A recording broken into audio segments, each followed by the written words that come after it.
Hey, historian lovers tonight.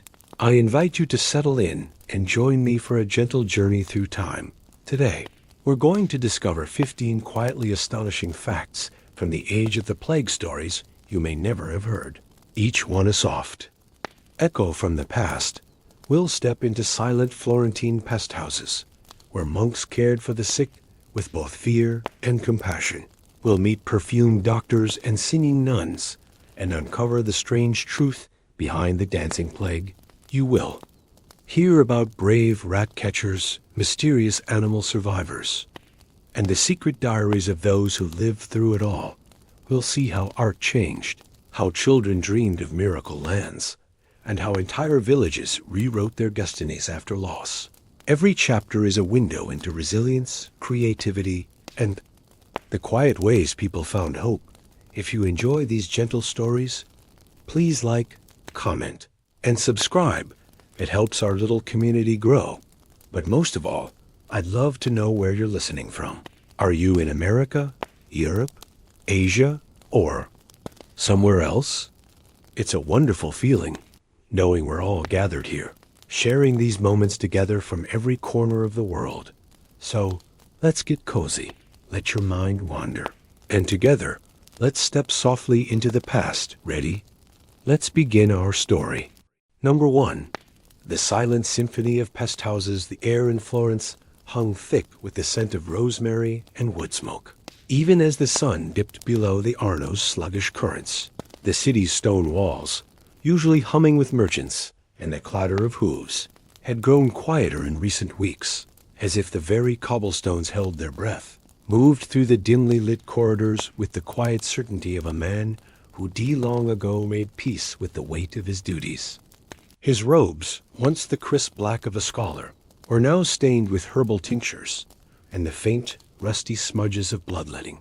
He dipped a cloth into the bowl, wrung it gently, and laid it upon her brow. The cloth was cool, but her skin burned beneath it. A hidden fire that no amount of lavender water could soothe.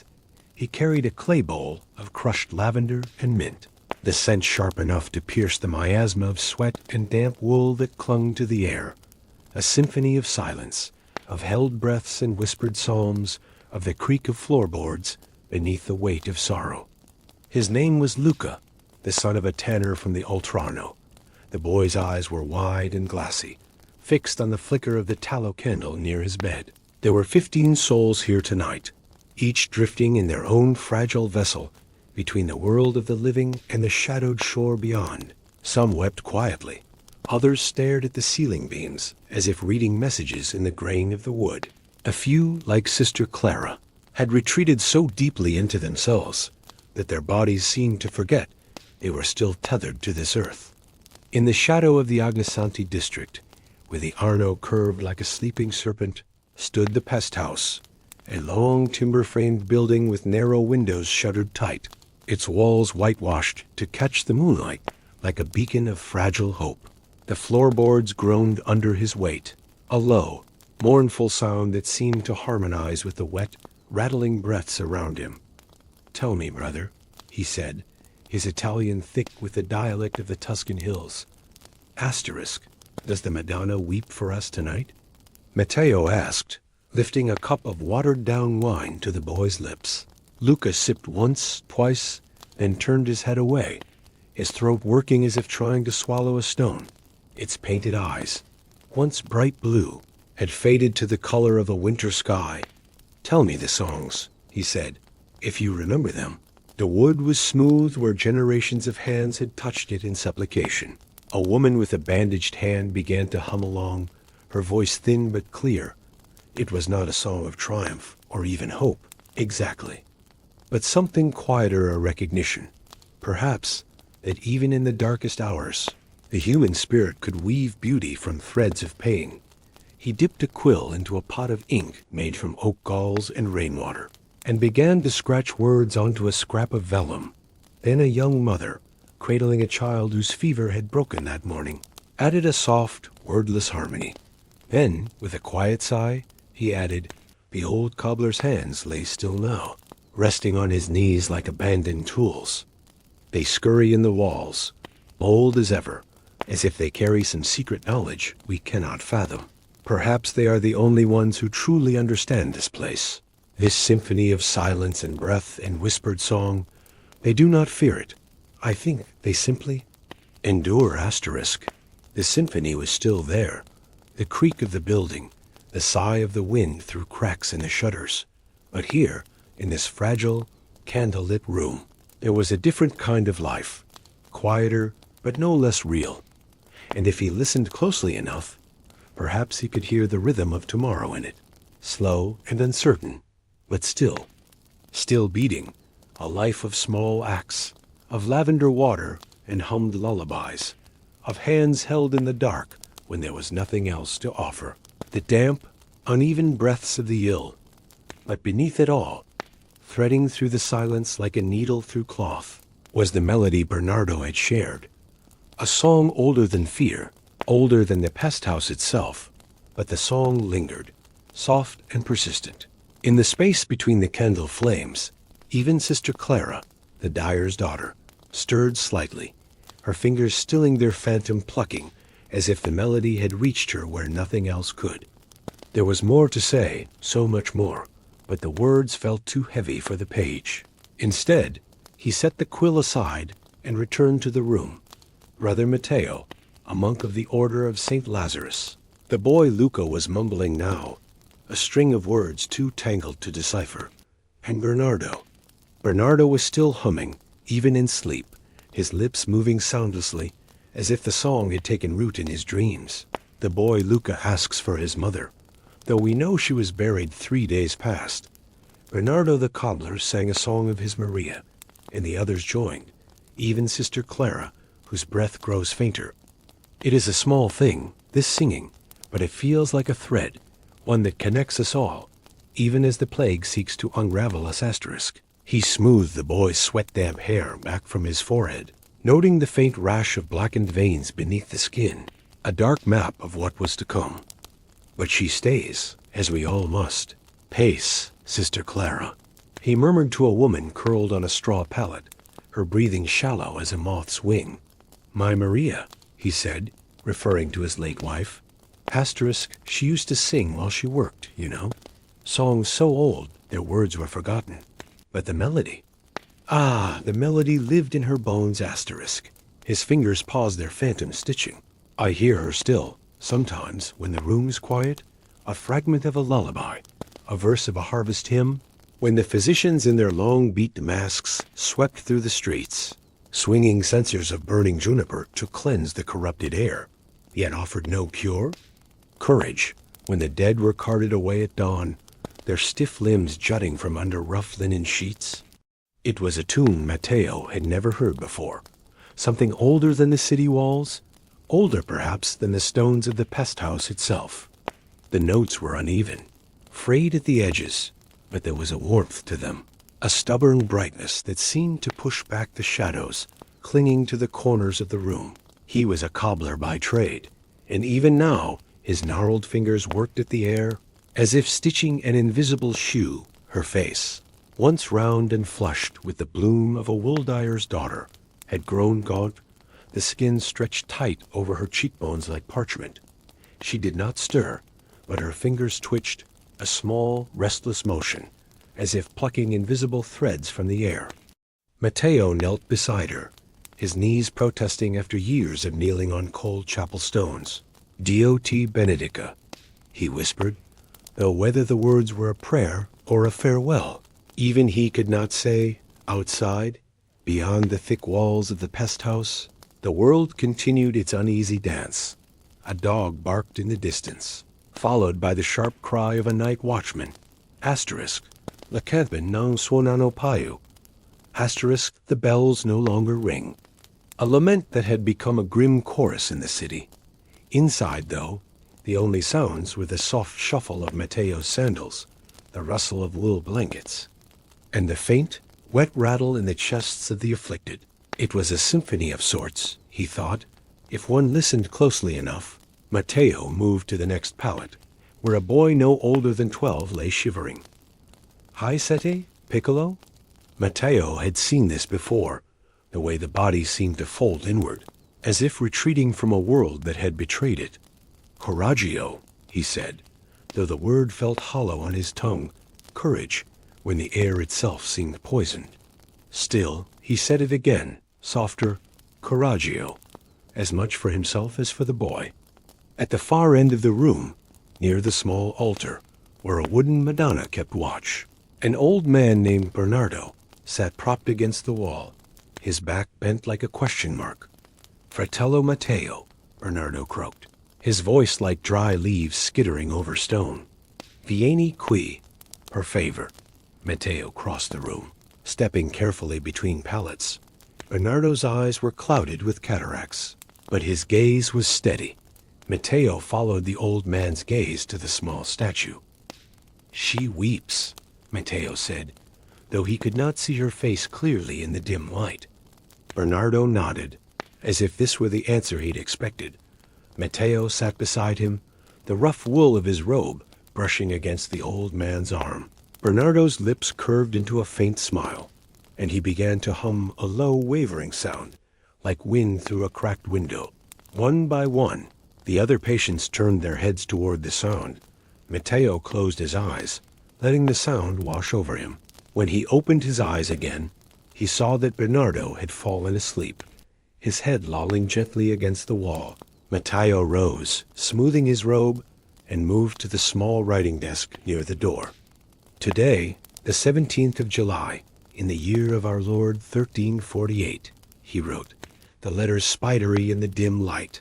Asterisk 15 souls in the care of the order, 5 new admissions, 3 taken to the carts at dawn. He paused, the quill hovering over the page.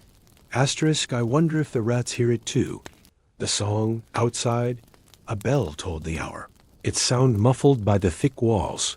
Matteo dipped the quill again, but hesitated. Sister Clara had slipped into a deeper sleep, her chest rising and falling like a tide retreating from shore. Matteo stood in the center of the room, listening. He closed his eyes, and for a moment he could almost imagine the world outside, as it once was bustling, loud, alive. It was a symphony. He decided not of endings, but of stubborn, fleeting beauty. Number 2. The perfumed doctor's paradox from the quiet, desperate prayers of Florence. Our story drifts on the wind, across the rolling hills of Tuscany, and over the snow-dusted Alps. His study was a sanctuary of order in a world descending into chaos. A small room lined with shelves of vellum scrolls and leather-bound books, their titles glinting in the soft candlelight. Galen, Hippocrates, the wisdom of Salerno. On his heavy oak desk sat a brass astrolabe for charting the stars.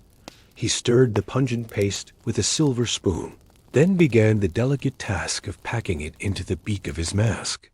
And a collection of glass vials filled with colorful, viscous liquids, each one a promise, a theory, a prayer distilled into substance, an unsettling thing, its long, bird-like nose curving downwards, its eyes 2 polished circles of glass. A servant from the household of a wealthy silk merchant, his face pale with dread. Monsieur la Docteur, the man stammered. Asterisk, it is the little one, Marguerite. The fever will not break. She has not eaten in 2 days. On a large bed with embroidered linens lay a small girl, perhaps 7 or 8 years old. Her dark hair splayed across the pillow like spilled ink. Her face was flushed with fever, her breaths coming in shallow, rapid succession. It was a fearsome sight, he knew, but it was not meant to frighten. His glass eyes surveyed the scene, looking for signs of humoral imbalance. The flushed skin suggested an excess of hot, dry collar. It was a tool, a portable apothecary, a personal bubble of purified air. The long beak held the aromatic herbs, and as he breathed, the air would be filtered through them, cleansed of its poison before it reached his lungs.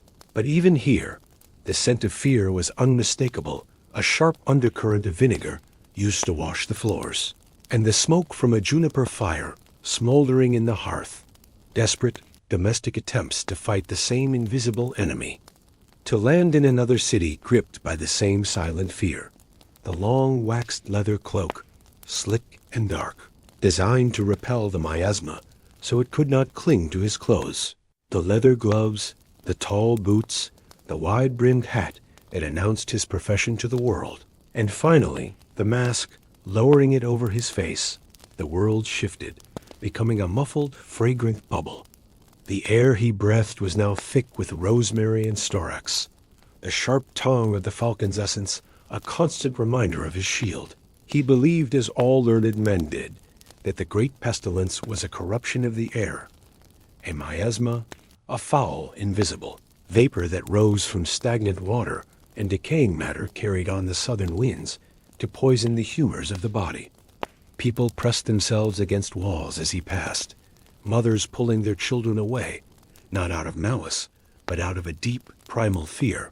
He was a symbol of hope, but also a confirmation that the pestilence had breached their neighbor's door, and might soon breach their own.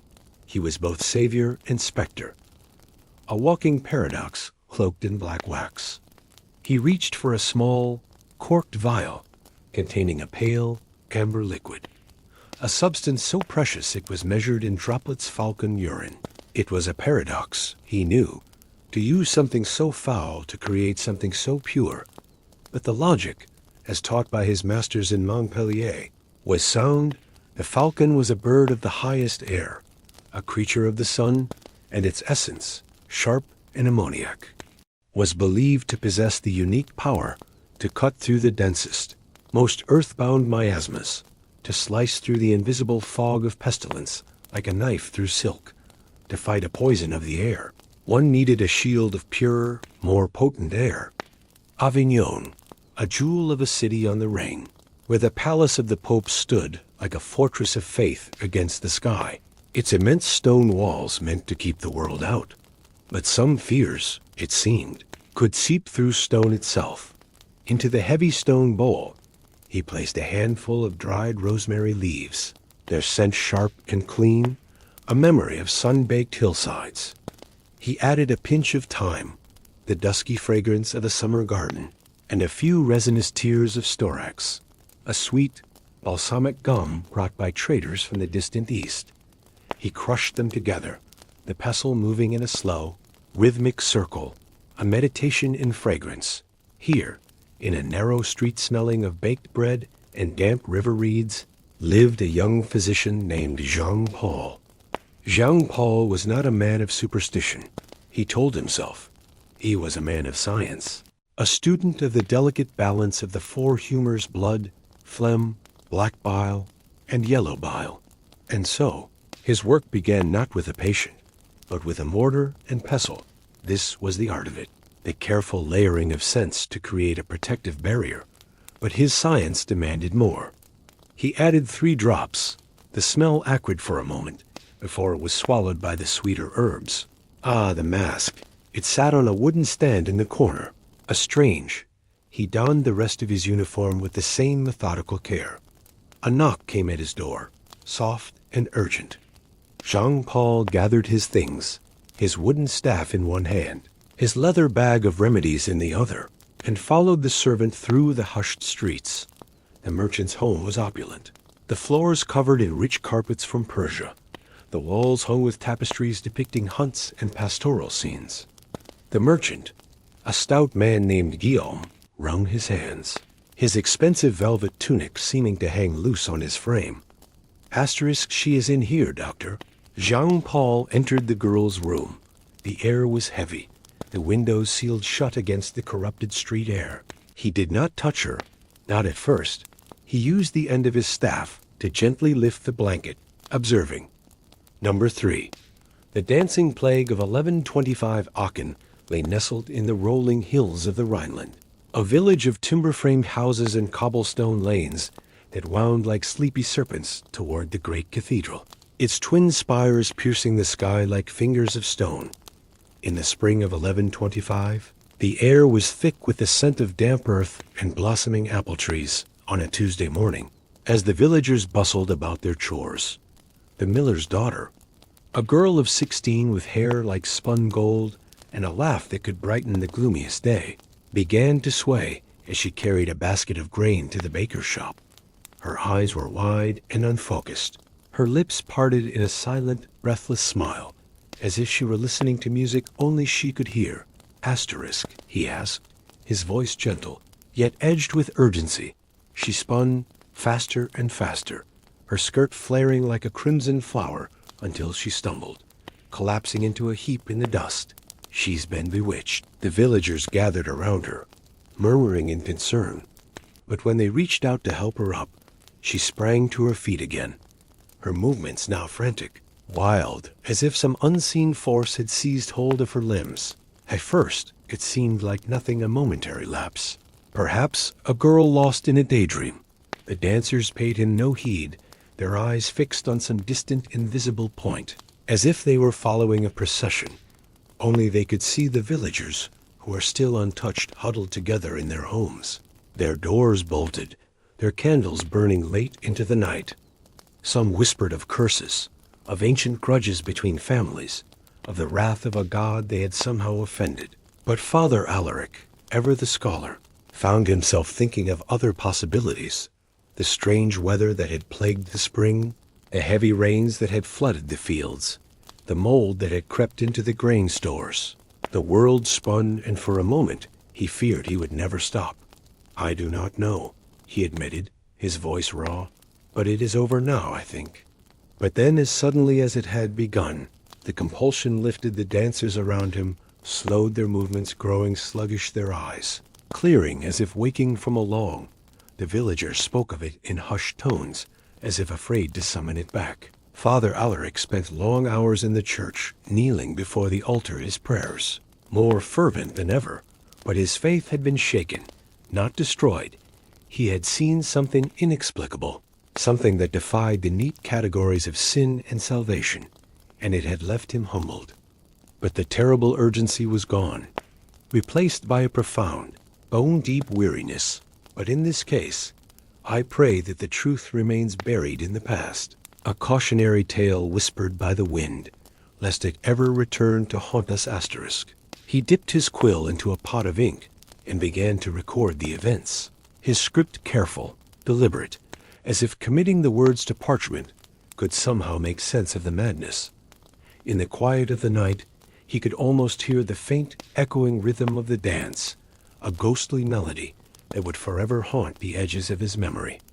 They stumbled back to their homes, supported by neighbors who had finally dared to venture out, and the village square fell silent once more, save for the chirping of crickets and the distant hoot of an owl.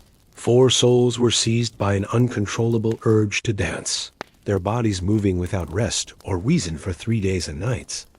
I, Father Alaric, joined them in their suffering, and though I cannot explain the cause, whether it be the work of the devil, the wrath of God, or some other unseen force, I can testify to the resilience of the human spirit. For even in the grip of this madness we endured, we danced, we fell, we rose again, and when the music finally ceased, we carried on, as we always do, with the quiet courage of those who know that life, in all its mystery, must continue. Asterisk. Troubled dream Gretchen sank to her knees beside him, her chest heaving, her face streaked with dirt and tears. "Father," she whispered. Asterisk. What happened? Asterisk. He had heard tales of ergot, a fungus that could infect rye, causing hallucinations and convulsions. But such things were the domain of physicians, not priests, and he dared not voice his suspicions aloud, lest he be accused of heresy. But the swaying grew deeper, more insistent, until her feet began to tap out a rhythm against the cobblestones, her body twisting in a pattern that was at once graceful and unsettling. Father Alaric made a decision. He would not stand idly by while his flock suffered. He would join them, not in surrender, but then, as the rhythm of their dance seeped into his bones, he felt it, a low, insistent pulse, like the heartbeat of the earth itself. His feet began to move of their own accord, tracing patterns he had never learned, his arms lifting as if to embrace the sky. The world around him blurred, the faces of the villagers dissolving into a sea of color and light, until there was only the dance, the music, the wild, terrifying joy of it, but in solidarity, to show them that they were not alone, that their priest walked beside them. Even in the grip of this terrible affliction, the river flowing past the mill with a gentle rhythmic murmur that seemed to lull the world into a drowsy contentment. Father Alaric, the village priest, had known this rhythm his entire life. The creak of the mill wheel, the clatter of wooden clogs on market day, the distant laughter of children chasing geese through the fields. It was a life of quiet predictability, a tapestry woven with the familiar threads of faith, harvest, and the slow turning of the seasons. But then the dancing began. It started, as such things often do, with something small, a flicker of strangeness in the ordinary. Gretchen, her mother called, hurrying after her. "What are you doing, child?" The girl did not answer, did not even seem to hear. Father Alaric arrived moments later, his cassock fluttering in the breeze, his brow furrowed with worry. He knelt beside the girl, placing a hand on her shoulder. Gretchen, my child, what is this?" The girl turned her head toward him, her eyes bright with a feverish intensity. "The music, Father," she whispered. "It's everywhere, in the wind, in the stones. It won't let me stop." Before he could reply, she was dancing again, her movements growing more erratic, more desperate, as if she were trying to outrun something terrible. The villagers watched, frozen, their faces pale with fear, until one of the older women cried out, "It's the devil's work." But Father Alaric shook his head, though doubt gnawed at his heart. "No," he said, more firmly than he felt. This is a trial, a test of our faith. We must pray *." He led the villagers in a chorus of *. Ave Maria, *, his voice steady, resonant, as if the very act of prayer could anchor them to reason. But as the words left his lips, he felt a strange, prickling sensation at the base of his skull, a sudden, overwhelming urge to move, to join the girl in her frantic dance. He gripped the edge of the baker's stall, his knuckles white, and willed the feeling away, focusing on the familiar cadence of the prayer. By nightfall, Gretchen was not alone.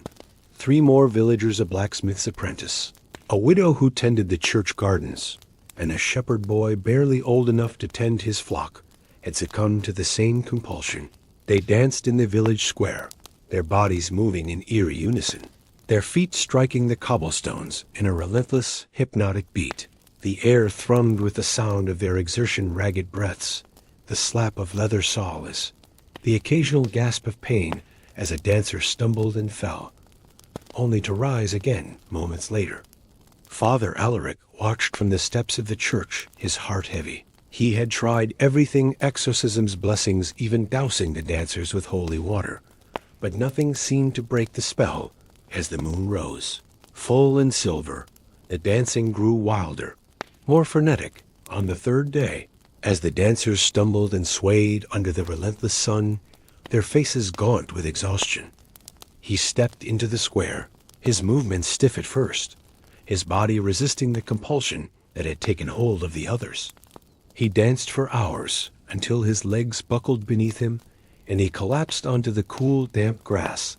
Father Alaric pushed himself up onto his elbows, his body aching, his mind reeling, and so it was. The dancers rose, one by one, their limbs trembling, their faces pale. In the days that followed, life in Aachen returned to its usual rhythm, though the memory of the dancing lingered like a bruise. One evening, as the first stars appeared in the sky, he sat at his writing desk, a flickering candle casting long shadows on the walls. In the year of our Lord 1125, during the month of May, the village of Aachen was visited by a strange and terrible affliction. He paused, the quill hovering, then added, almost as an afterthought, I have heard it said that the truth is often stranger than fiction. Outside, the village slept, its dreams undisturbed, and Father Alaric blew out the candle, a darkness wrapping around him like a cloak. Number 4. The rats, unsung heroes from the poisoned rye fields of the north, where a phantom music once compelled the body into a frenzied dance. Our story drifts south, carried on the winds of time. Following the whispers of a far more tangible pestilence, Father Gregor, in his quiet chronicle, had wondered about the sicknesses of the earth, the ones carried by the small, scurrying creatures in the shadows.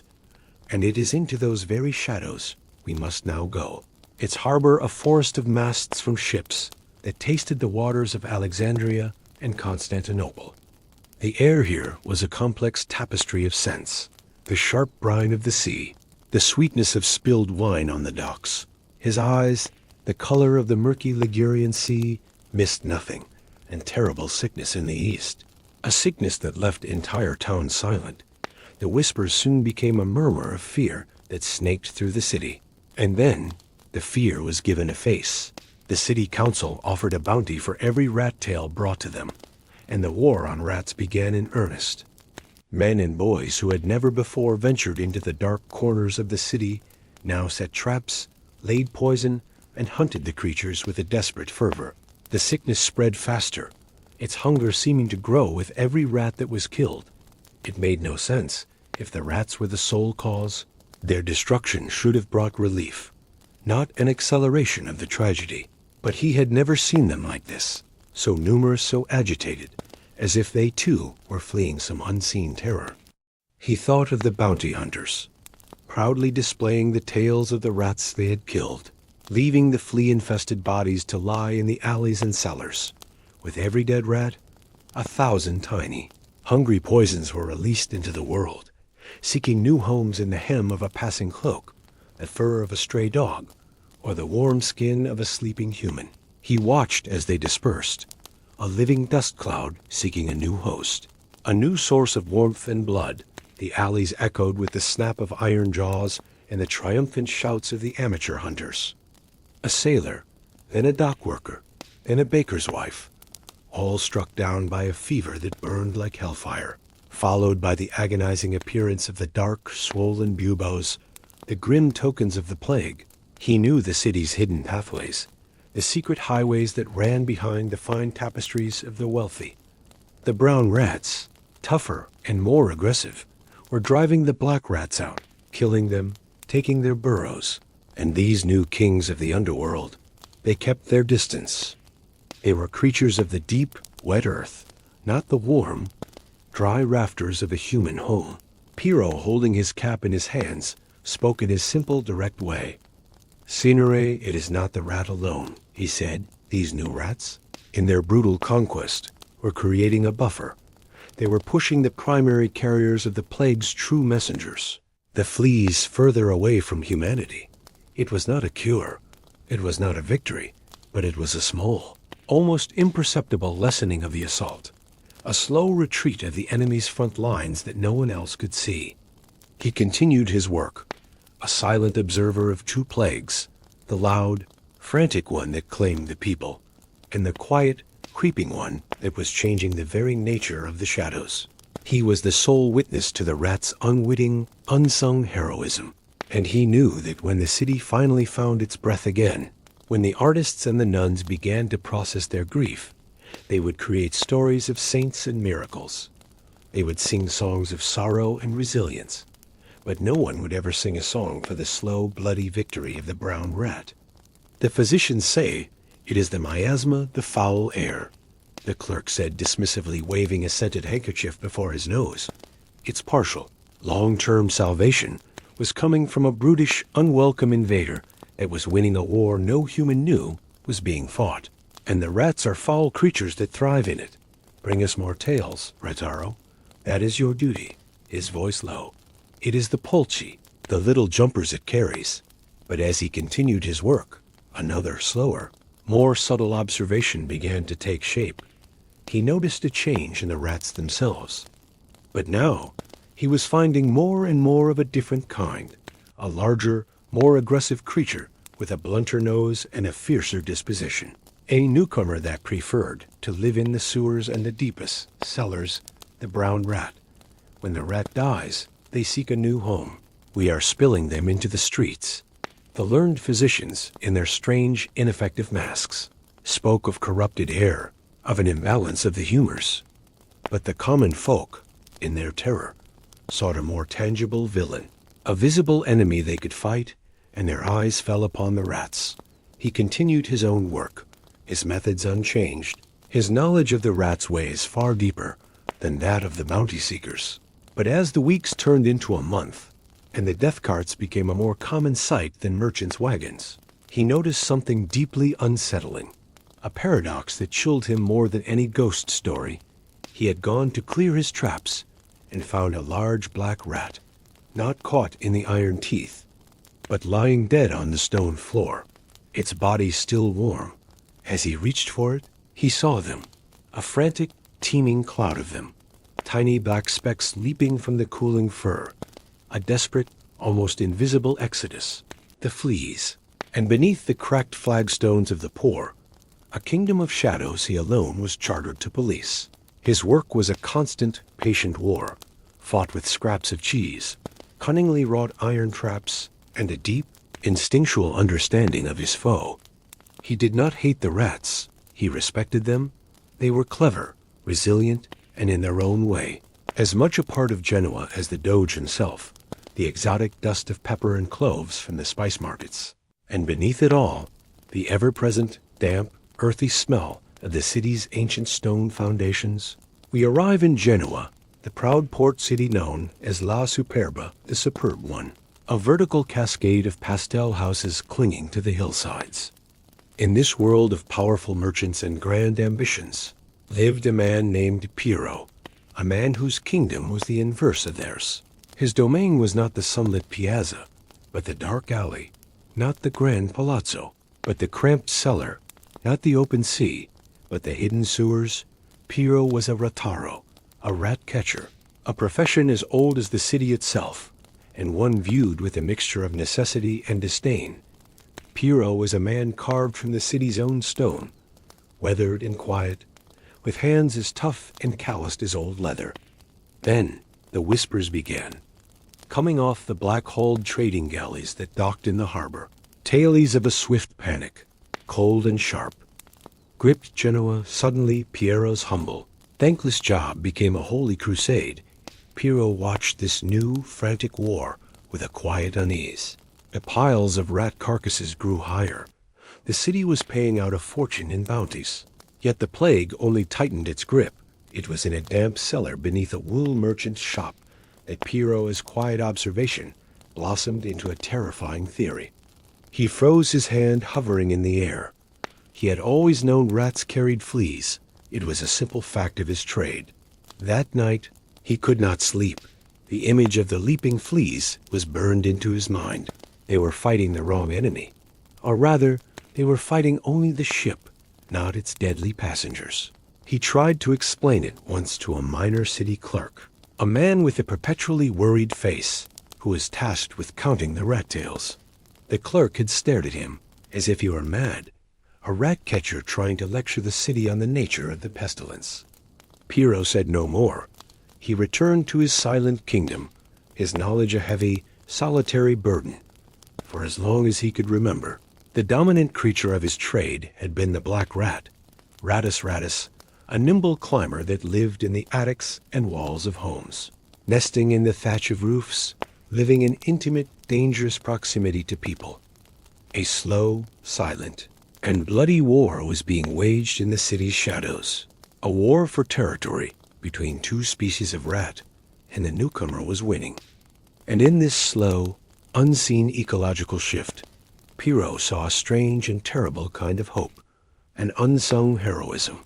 The city of Genoa would not be saved by its perfumed doctors or its panicked bounty hunters. Piero never spoke of his theory again. Number 5. The singing nuns of San Vito.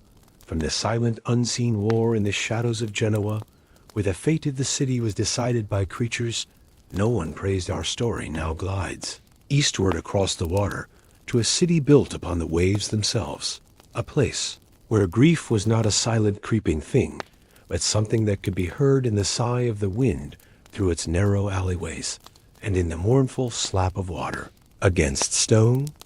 We arrive in Venice, La Serenissima, the most serene one, a city of impossible beauty, now veiled in a quiet shimmering mist of sorrow. Here, on a small, secluded island separated from the grand bustle of the Rialto by a channel of deep green water, stood the convent of San Vito, its walls of pale, salt-worn stone rising directly from the lagoon.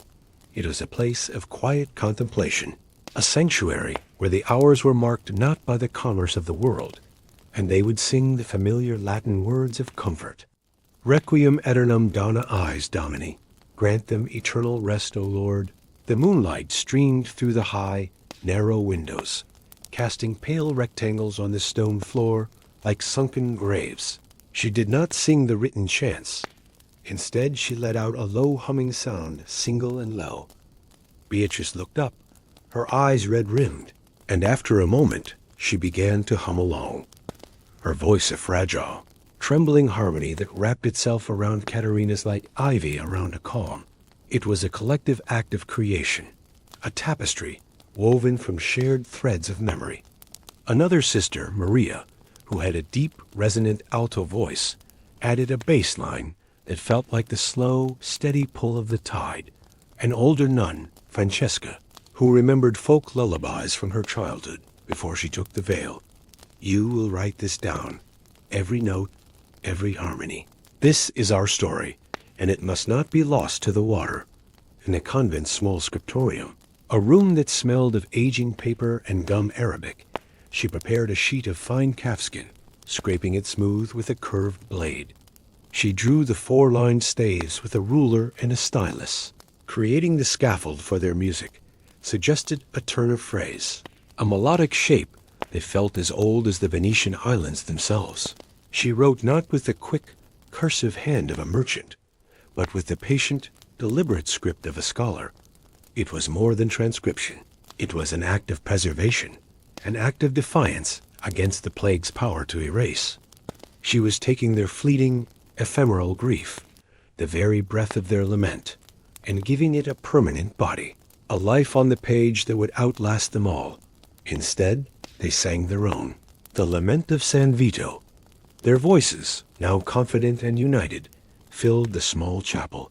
The music rose, swelling to the rafters, pouring out the open doors and windows, and rolling out over the dark, quiet water of the lagoon. It was a sound of profound sadness, but also a profound resilience, a testament that even when surrounded by an ocean of sorrow, a small island of voices could create a beauty that the silence could not claim.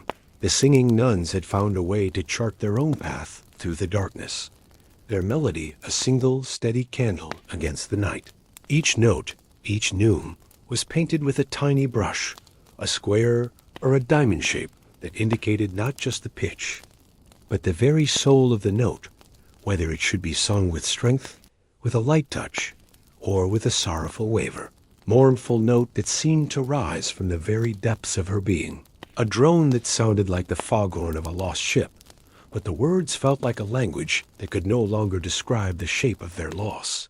They kept the sacred structure, the solemn processional feel, but they filled it with their own story.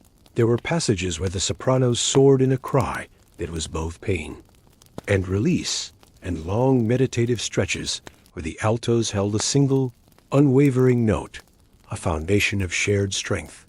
It was a song that acknowledged the darkness, but did not surrender to it. It was the sound of their convent's heart, broken but still beating. She thought of Sophia's hands in the dirt, and the drone deepened, becoming more earthy, more grounded. She stood in the doorway, listening, her stern face softened by what she heard. This was not in the liturgical books. It was not sanctioned by the patriarchs in Rome, but she recognized its power. It was a prayer more honest than any she had heard in months. She began to weave these fragments together, not with the rigid rules of formal composition, but with the intuitive logic of grief itself. It was a lament, raw and new, born of the silence and the sorrow of that specific lonely chapel. The grief was too new, too personal, too raw. It was the empty space at the long refectory table, the sudden silence where Elena's high notes used to soar, the scent of lavender in a garden with no one to tend it. The ancient chants were a balm for the soul, but their sorrow was a wound in the heart, and it needed a different kind of medicine. But by the ringing of the chapel bell and the rhythmic cycle of prayer, the sound was a rhythm in itself, a cadence of pure, unvarnished sorrow. And in that moment, something shifted in Katerina's heart. The official music of the church was a prayer to God. But what if they needed a music that was also a prayer for themselves? A music that could hold the sound of their own weeping. She was the cantrix, the keeper of the music, a woman whose spirit seemed to be woven from the very melodies she taught. She had a voice like clear water, and a gift for hearing the harmony in all things. From the drone of a bee in the garden to the complex counterpoint of a Palestrina motet, the air within its cloistered walls smelled of beeswax, lavender from the garden, and the faint, ever-present scent of the sea. The ancient Gregorian chants, the beautiful soaring lines of the Kyrie, the Agnus Dei, felt hollow in the face of their grief. 2 weeks ago, they had lost Sister Elena, a young novice with a laugh like wind chimes and a soprano voice so pure it seemed to polish the very air in the chapel. Then it was old Sister Sophia, the keeper of the herb garden, whose hands were as gnarled and wise as the roots she tended. But the sea, which had for so long been Venice's fortress and its source of wealth, had also become its vulnerability. The plague had slipped in with the tide, a silent passenger on a trading ship, and it did not respect the sanctity of holy ground. It had found its way to the island of San Vito, and the convent's quiet rhythms were broken. The heart of the convent's life was its choir, led by a nun named Sister Katerina. But now, the music had begun to fail them. The choir grew smaller, the harmonies thinner. The remaining sisters would gather in the chapel, the flickering candlelight, casting their shadows long and wavering against the cold stone walls. One evening, during Vespers, Sister Katerina watched as a young novice named Beatrice wept silently in her stall, her shoulders shaking with sobs she tried to stifle.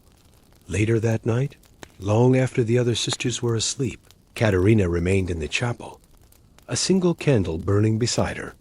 She thought of Elena's laugh, and a small, rising sequence of notes came to her, a fleeting, bittersweet melody. The next day, she found Beatrice in the cloister garden. Staring at the untended lavender, Katerina did not speak. She simply began to hum the new melody. Soft, slowly, over the coming days, they built their song. They fused these new, personal melodies onto the ancient bones of a Gregorian lament. The abbess, a wise and pragmatic woman who had seen Venice through floods and famines, heard them practicing one afternoon, their voices drifting from the chapel like a strange and beautiful mist. When they finished, the last note fading into the salty air, the abbess stepped forward. "Sister Katerina," she said, her voice quiet but firm. And so Katerina's work began again, this time with ink and vellum. She mixed the ink herself, a dark, rich black from soot, wine, and a bit of binder to make it gleam. It was a slow, meditative process. She would write a passage, then hum it to herself, ensuring it captured the sound she heard in her memory. When it was finished, she presented the manuscript to the abbess, a single beautiful sheet of music that was both a prayer and a historical record. That evening, for Vespers, they did not sing the traditional chants. Number 6. The gold of Florentine from the haunting, beautiful lament that rose from the island of San Vito, a melody of sorrow and resilience woven by the singing nuns. Our story now drifts back into the heart of the city that birthed their song. For Venice was not just a city of stone and water. It was a city of gold ducats, of contracts and ledgers, of silk from Cathay and spices from the Levant. The plague was a tragedy, yes, a profound human loss, but it was also a catastrophic threat to the bottom line, a disruption to the intricate web of commerce that made the city the envy of the world. To stop trade was to let Venice die a slower, but no less certain death. We returned to the canals and grand palazzos of Venice, but we look not at its grief. It does not strike a man on the day he is exposed. It sleeps in the blood for a time, like a seed in the earth, waiting for its moment to sprout. We have all seen this. A man seems healthy for a week, 2 weeks, and then the fever takes him. But at its genius, a particular kind of genius, or not of art or faith, but of commerce, pragmatism, and a desperate, calculated patience. Let us instead give the sickness time to show its face. Let us anchor the Stella Maris, and all ships like her, at a distance, away from the city, for 40 days, he said, the words falling into the suddenly quiet room. 40 giorni. They were home. They could see the glittering spires of the Campanile. They could smell the familiar scents of their city on the breeze. Yet they were prisoners on their own vessel. This is madness. My cargo will be ruined. Their captain, a gruff sailor named Marco, rowed out under guard to meet with Lorenzo. Let the crew and the cargo wait. We will give them food and water, but they will not set foot on our shores. The sailors, used to the hard labor of the open sea, grew restless. They mended sails that did not need mending. They scrubbed decks that were already clean. They fished off the side of the ship, their lines dropping into the still green water. The rich silks shimmered in the sunlight. The dark furs drank in the heat. It was a strange sight, a fortune in exotic goods, airing out on a deserted island like laundry. The seed of the plague had been there, dormant, waiting. The 40 giorni had given it time to sprout in the open, on a lonely island, instead of in the crowded heart of the city. They watched the sun rise over the mainland and set behind the domes of Venice, a city so close they could hear its bells. Yet as distant as the moon, the boy was immediately isolated in a small tent on the island, attended by a single brave medic who had volunteered for the duty. The practice, born of a merchant's calculated gamble, became Venetian law. And as the singing nuns of San Vito composed their laments for the dead, the merchant princes of Venice were composing a new set of rules for the living, a system designed to ensure that no matter how high the tide of sickness rose, the ship of state and its precious cargo of commerce would remain afloat. The lazaretto became a permanent institution, a purgatory for all incoming ships, a place of waiting and proving. Other cities, hearing of Venice's success, began to adopt the same model. The word quarantine entered the languages of Europe, a Venetian export more valuable than any spice or silk. The 40-day clock, Lorenzo decreed, would be reset for the rest of the crew. It would begin again from the day the boy was removed. The number was not chosen at random. It resonated with a deep, almost mystical power. Under Lorenzo's direction, the bales of raw silk and bundles of fur were ordered to be unloaded onto the island itself, laid out on wooden racks under the open sky. After another painstaking, agonizing 40 days, the Stella Maris was finally allowed to sail into the Grand Canal. Its healthy crew and sun-bleached cargo, a testament to the success of Lorenzo Venier's radical idea. The sun and the wind are the greatest purifiers. Lorenzo had declared another idea born of folk, wisdom rather than medical science, a belief that the air itself, if allowed to circulate, could wash away the taint of the miasma. Your men are worthless if they are carrying a sickness they do not yet feel, and wine, leaving it on a small, isolated dock for the crew to retrieve. The guards on the shore kept a careful watch, their crossbows a clear deterrent to any man who might think of swimming for it. This is not punishment. It is patience. It is the price of entry. The gold of Venice is no good to dead Venetians. The ship was ordered to anchor near a small deserted island on the outer edge of the lagoon, an island that would soon be known as the Lazaretto, named after the biblical Lazarus, the man raised from the dead, a name that was both a prayer and a promise of rebirth. It was the number of days Christ had spent in the wilderness, the number of days Noah had weathered the flood upon his ark. It was a period of trial, of purification, of waiting. It sounded less like a public health decree and more like a biblical penance, and this, Lorenzo knew, would make it palatable to both the pious and the pragmatic. It had the weight of Scripture and the cold logic of a wager, not for 1 week, not for 2, but for a full cycle of the moon, and then some. While the nuns of San Vito sought solace for the soul, the powerful merchant lords of Venice sought a way to save the city's lifeblood, its trade, and so we turn our gaze to a man named Lorenzo Venier, a member of one of Venice's great merchant families, a man whose face was weathered, not by sun and wind, but by long hours spent hunched over shipping manifests and account books. Lorenzo was not a physician or a priest. He was a man of numbers, a man who understood risk. He saw the plague not as a divine punishment, but as a hostile variable in a complex equation, a variable that had to be managed. The Stella Maris became the first experiment. His family's galley, the Stella Maris, the Star of the Sea, was due to return from a long and profitable voyage to the Black Sea port of Kaffa, a journey that had taken it through the very heart of the lands where the pestilence was said to rage. The ship was laden with a fortune in raw silk, amber, and rare furs, a cargo that could build a new palazzo or fund a dozen lesser voyages. But Lorenzo knew it might also carry a hidden, far more dangerous cargo, the city's first.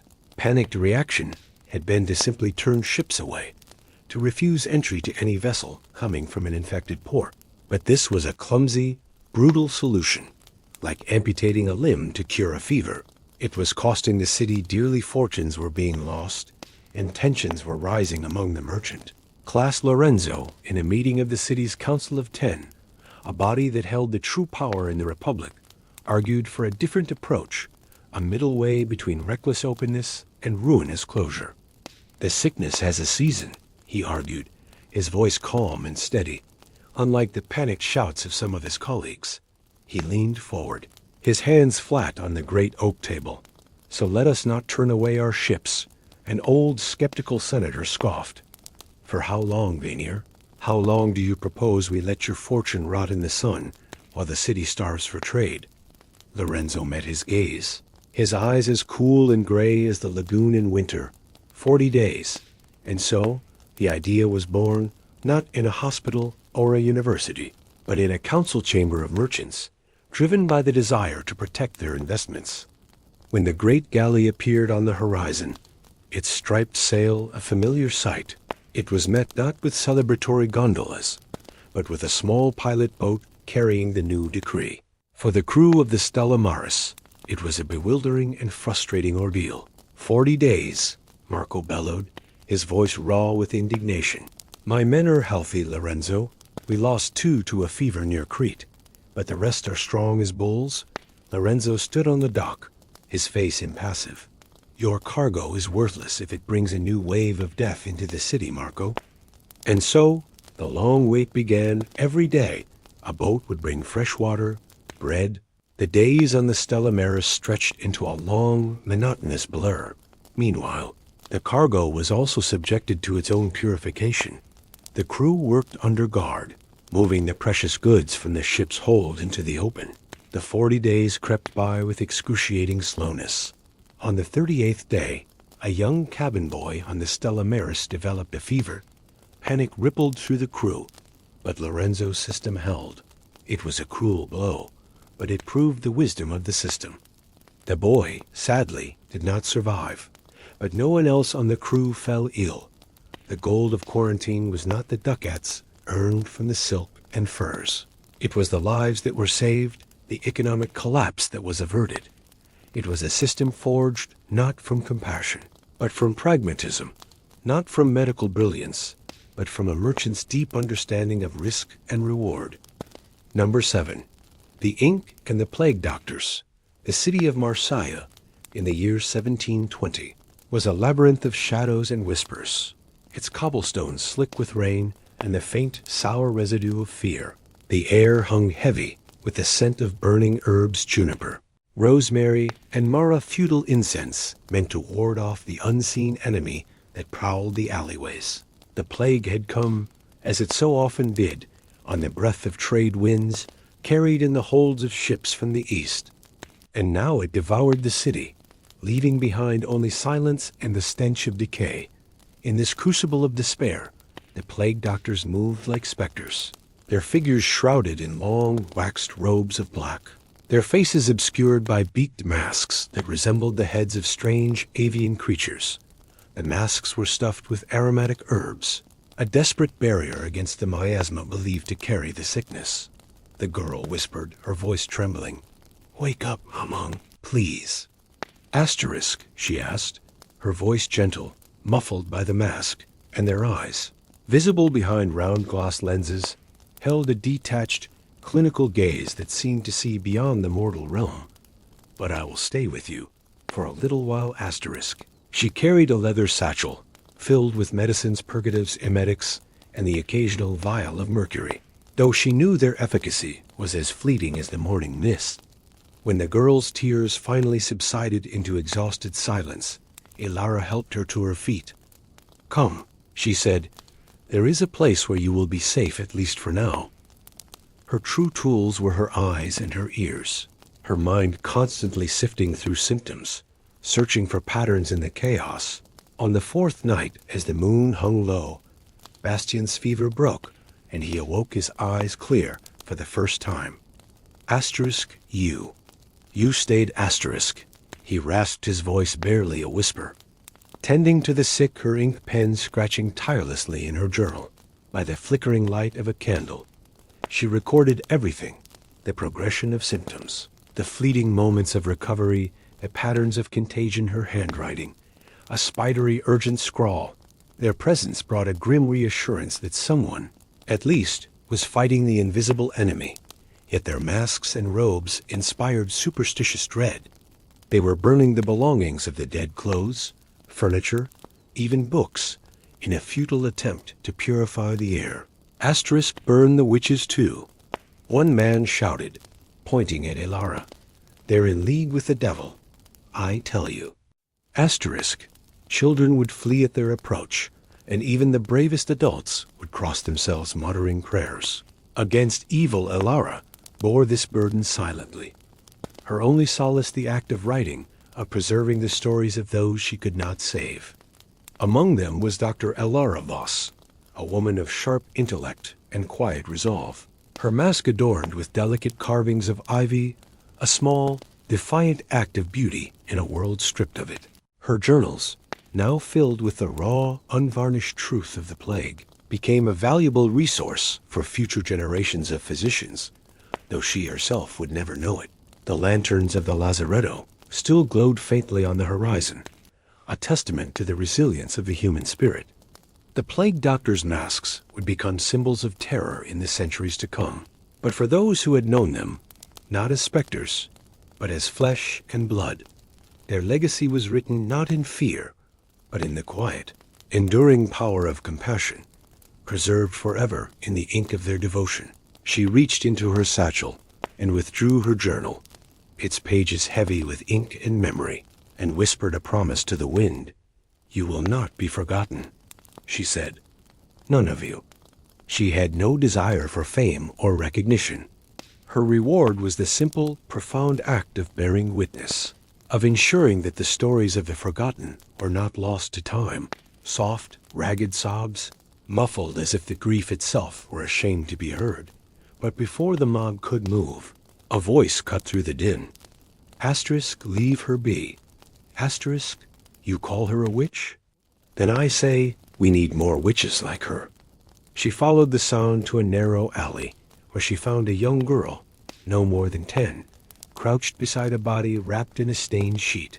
The girl's hands clutched a wooden doll, its painted face cracked and faded, its population decimated, its streets haunted by the ghosts of the lost. Yet amidst the rubble, there were seeds of renewal, the kindness of strangers, the quiet courage of those who had chosen to stay. She had come to Marseille, not out of duty to the crown, but out of a fierce, almost desperate need to understand the disease that had claimed her husband years before. Her journals, filled with meticulous observations and sketches, were her solace, her ink-stained hands a testament to her relentless quest for answers. Each dawn, Ilara would make her rounds, her lantern casting a feeble glow on the shuttered windows and barred doors of the infected districts. One evening, as she paused to rest in a small, abandoned courtyard, the sound of weeping reached her ears. Asterisk, maman? Ilara knelt beside her, her movements slow, deliberate. Asterisk, what is your name, little one? Claudette, the girl replied, her tears falling onto the sheet. Asterisk, she said she'd make me soup. She promised. Ilara placed a gloved hand on Claudette's shoulder. I know, she said.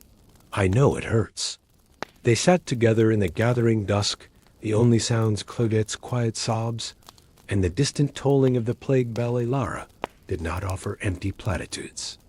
She simply bore witness her presence, a fragile anchor in the storm. The lazaretto, a makeshift hospital on the outskirts of the city, was a hive of sorrow and fragile hope. Its walls echoed with the moans of the dying and the murmured prayers of the living. Lara spent her nights there.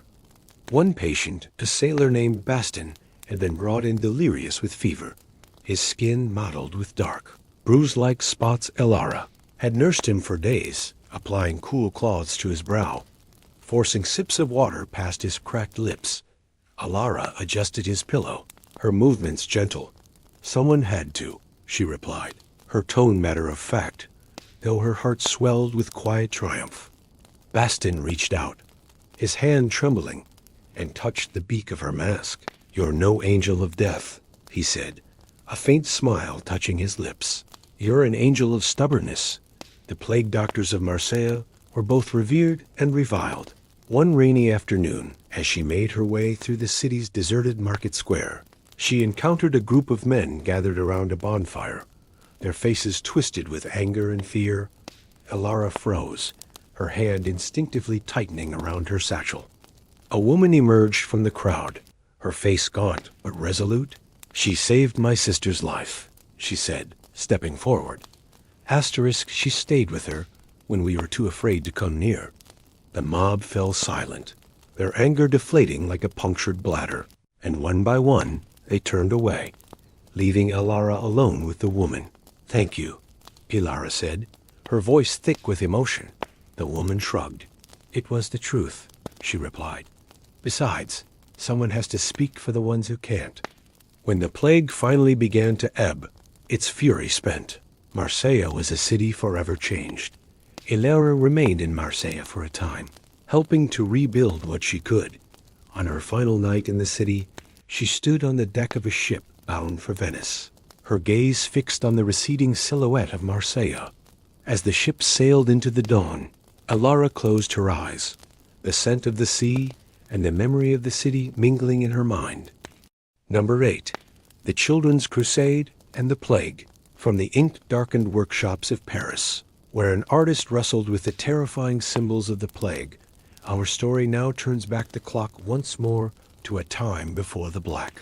Death had a name, but when the world was no stranger to loss, to widespread orphanhood, and the desperate, often tragic search for a miracle, we journey back to the year 1212, to the green fields of northern France, to witness a different kind of epidemic, a fever of faith that seized the youngest and most vulnerable and sent them on a quest for a land free from sorrow.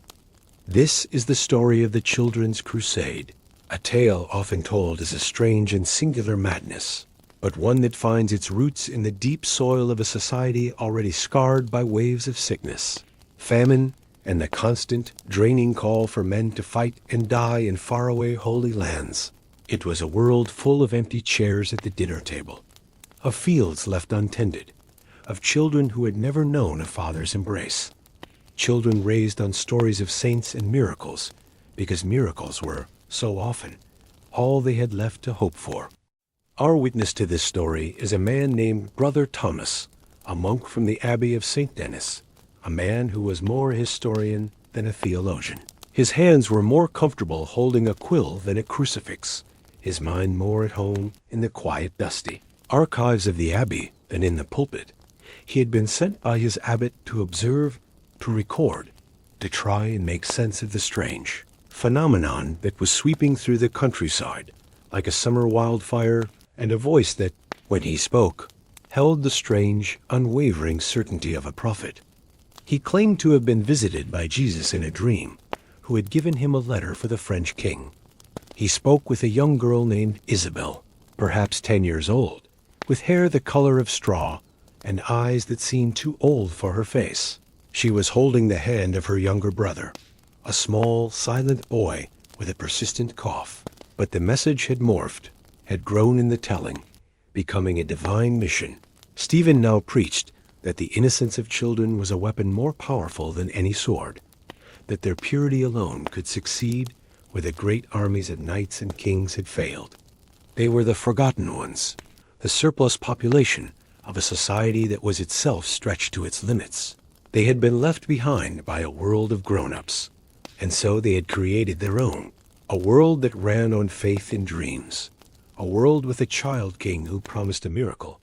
He told them that the very sea would part for them, that they would walk on dry land to the holy city of Jerusalem, and that their faith would peacefully convert the Saracens to Christianity. The children's bare feet were cut and bleeding. Their songs grew fainter, their faces thinner. The boy with the cough grew weaker, and Isabel's steps became slower, heavier, as she tried to support him. Dysentery swept through the camp at night, a foul and debilitating affliction, a reminder that their earthly bodies were still subject to earthly frailties. He listened to their stories. He recorded their names in his journal, feeling a desperate academic need to bear witness, to ensure these small lives were not simply erased by the road. The villages they passed through looked upon them with a mixture of pity and fear. Some offered scraps of food, a heel of bread, a cup of water. The children, what was left of them, a weary skeletal army, gathered on the shores, their eyes fixed on the vast, unbroken expanse of blue water.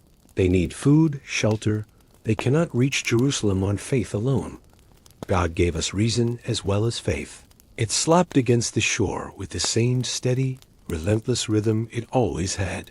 The sun beat down, the gulls cried overhead, and the miracle did not come. Some say the children simply dispersed, melting into the alleys of Marseille, becoming beggars and servants, their dream forgotten. Others tell a darker tale of two merchants who offered the children passage to the Holy Land on 7 ships. It was a cruel trick. In his quiet scriptorium, surrounded by the wisdom of the ages, he could still see the face of Isabel, her fierce, protective love for her sick brother. He could hear the unwavering, terrible certainty in Stephen's voice.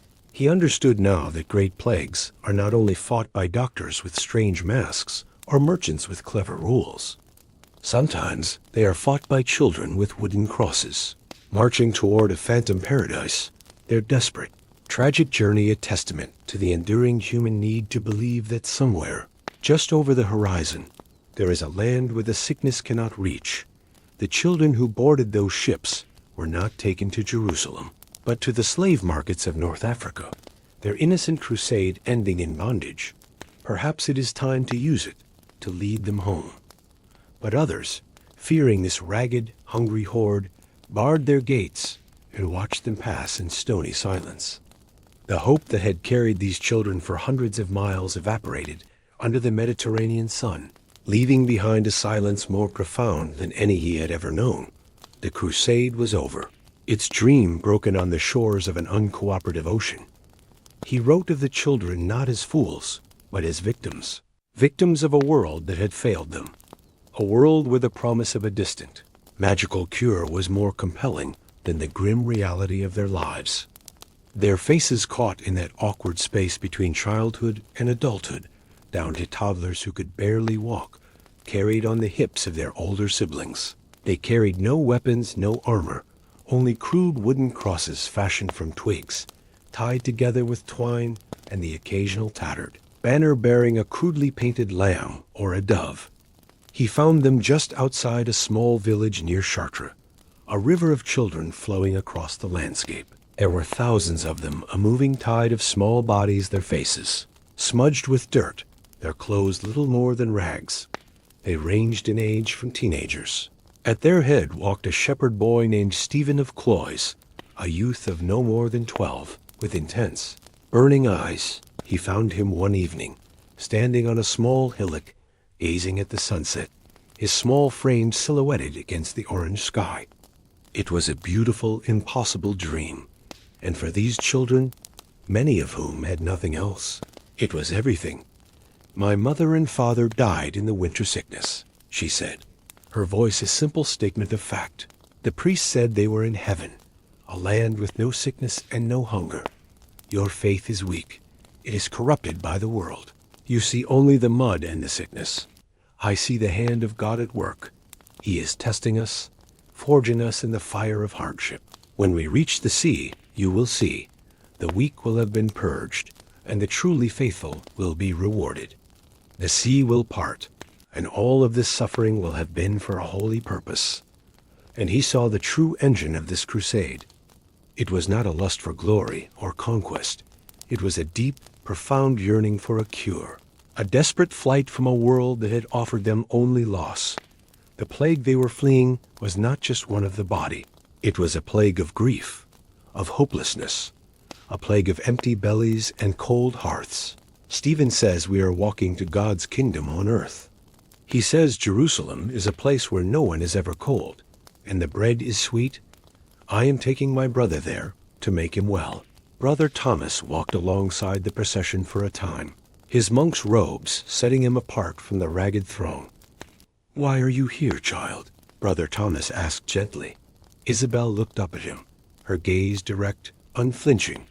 Brother Thomas's heart ached. He looked at the small boy, who leaned his feverish head against his sister's arm.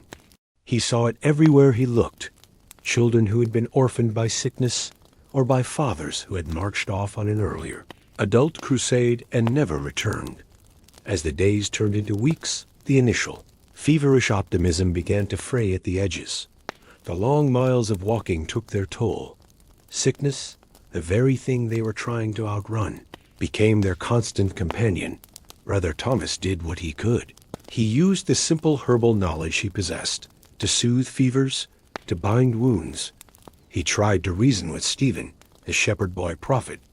"Stephen," Brother Thomas said, his voice gentle, "these children are dying."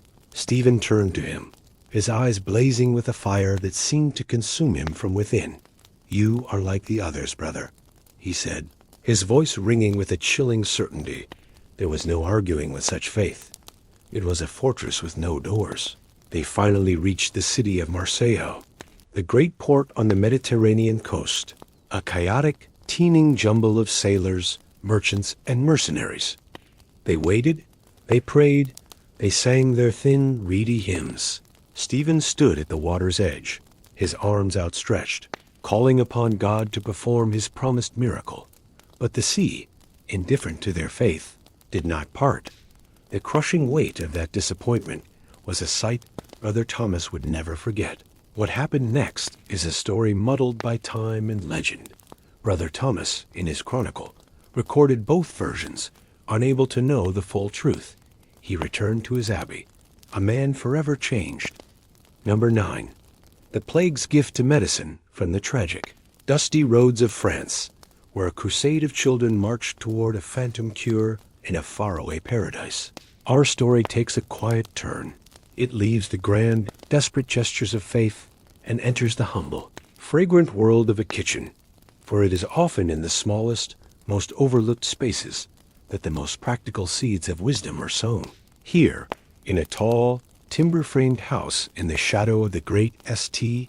Lawrence Church, lived a woman named Hildegard. She was not a physician. She had no university learning, no knowledge of Galen or the four humors beyond what was common chatter in the marketplace. She was a healer of the old school, a tradition passed from her mother. But Hildegard's nature was not to surrender. It was to observe. If her arts could not cure, perhaps her eyes could learn. She stopped focusing on the overwhelming number of the sick and the dead and began to pay attention to the few, the very few who survived. And her mother's mother before her, a wisdom rooted in the garden, the forest, and the bubbling pot on the hearth. We travel forward again, into the heart of the great pestilence, to the proud, orderly city of Nuremberg in the German lands, a city famous for its skilled craftsmen, its sturdy walls, and its pragmatic people. But as they spoke, Hildegard watched him pull a small clove of garlic from his pocket, peel it with his thumbnail, and chew on it, his eyes watering slightly from its pungent fire. "Keeps the worms at bay," he grunted, as if embarrassed by the rustic habit. And as she spoke with the mother, she would notice the sharp, clean scent of vinegar that always seemed to hang in their spotless home. She learned they were meticulous picklers, and ate sauerkraut, cabbage preserved in its own sour brine, with almost every meal. She had intended to use it for household accounts, but now a different kind of accounting seemed necessary. She uncorked her ink pot, a simple mix of soot and water, and sharpened a goose quill. A weaver's wife who survived the fever had been nursed by her sister, who had forced her to drink a horribly bitter tea made from wormwood and thyme. A boatman who had recovered swore by the cheap acidic wine he drank instead of water from the public wells. He claims it is for strength, but his breath is a fortress against foulness. The air around him seems cleaner. The sickness does not seem to wish to enter his house. Asterisk, she was not trying to write a medical text. She was creating a cookbook for survival. She was a keeper of life's small continuities, a midwife who welcomed babies into the world with a gentle hand, a mender of fevers with cool claws and soothing broths. To her, it was simply a record of what worked, a tiny anchor of order in a world of overwhelming chaos. She shared her notes quietly with her neighbors, with the young mothers who still came to her for advice. She did not claim to have a cure. She only offered what she had seen. "Try this," she would say, offering a string of garlic or a small jug of vinegar. "It can do no harm, and I have seen it stand beside life." But the sickness that now crept through Nuremberg's streets was a stranger to her, a brutal, swift monster that mocked her gentle remedies. But living city, Hildegard's little book was filled, its pages stained with ink and fingerprints, a quiet testament to the city's ordeal. Her poultices could not draw out its poison, her teas could not quell its fire, but the true gift of the plague, its accidental lesson, was contained in her humble, handmade book. It was the quiet revelation that the answers to great medical crises might not be found in the heavens, but in the kitchens, in the cellars, in the daily, observable habits of ordinary people. Hildegard, the healer who dealt in herbs and broth, had given medicine a greater gift than any learned man in his library. She had given it a new way of seeing, a new way of learning from the quiet architecture of health. She wrote down a recipe for a rich bone broth, thick with herbs, that she had used to nurse a young boy back from the edge of death, noting that it was the only thing he had been able to keep down. "The body must have its own fuel to fight the fire," she wrote. A simple observation that was centuries ahead of its time, recognizing that nutrition was a critical part of recovery. Keep a barrel of pickling cabbage in the cellar and eat of it daily. The sourness is a shield. It seems to bite back at the sickness in the air. Asterisk. But even the sturdiest walls could not keep out the invisible tide of the plague, and the city's famous order was fraying into chaos. They spoke of corrupt planets and malevolent constellations. They prescribed bloodletting to balance the humors and complex, expensive theriacs made with powdered gemstones and unicorn horn. It was a collection of anecdotes, a gathering of coincidences, but in its pages, a new kind of medicine was being born. It was the medicine of observation, of pattern recognition, the very foundation of what would one day be called epidemiology. Hildegard watched them, listened to their grand theories, and saw the same result. The death carts continued their grim daily rounds. Her world was one of textures and scents, the rough, papery feel of dried chamomile, the sharp, clean smell of crushed mint, the bitter tang of yarrow tea. The city's official physicians, learned men in dark robes, walked the streets with their own remedies. A quiet despair began to settle over her, a feeling of profound powerlessness. Her knowledge, once a source of strength and comfort, felt as fragile as a dried leaf in a storm. And so she began to watch, not with the lofty gaze of a physician looking for a grand, cosmic cause, but with the practical eye of a cook looking for a working recipe. It was a small thing at first, a flicker of a pattern. The family of a stonemason, Conrad, a man as rough and solid as the blocks he carved, had been spared, though the plague had ravaged the houses on either side of his. The Schmidt family, who lived above their small tannery, had lost their grandmother, but the parents and their 4 children remained healthy. A small island of life in a sea of death. What was different about them? She began to ask. Not direct, probing questions that might stir fear or suspicion, but gentle, conversational ones as she went about her days. She would bring a small loaf of bread to the Schmidt family. She visited Conrad the stonemason, offering him a balm for his calloused hands. He was a man of few words, gruff and proud. He credited his family's survival to their strong blood and their refusal to show fear. These were such small, mundane details, things a learned physician would dismiss as peasant superstitions. Garlic sour cabbage, what were these against a pestilence that could fell a knight in his armor? Yet the patterns continued. One evening, sitting by the low light of a tallow candle, Hildegard took out a small, empty notebook, a simple thing of bound vellum her late husband, a clerk, had made for her. She did not know it, but she was about to invent something. She titled the first page, in her neat, careful script, Asterisk, Much der Bewahrung. Asterisk, the book of keeping or preservation. Her first entry was for Conrad the stonemason. She did not write a medical diagnosis. She wrote a recipe, an observation. Conrad's tincture, she wrote. Asterisk, 1 clove of fresh garlic, chewed raw, 3 times a day. Next, she wrote about the Schmidt family. Asterisk, the vinegar of the 4 Schmidts. Asterisk, she named it, though she had no idea that a similar recipe, called the vinegar of the 4 thieves, would become famous in other lands. Asterisk, wash all floors and tables with strong vinegar water. She added the weaver's bitter tea, the boatman's sour wine. Her book was not filled with theories about the stars.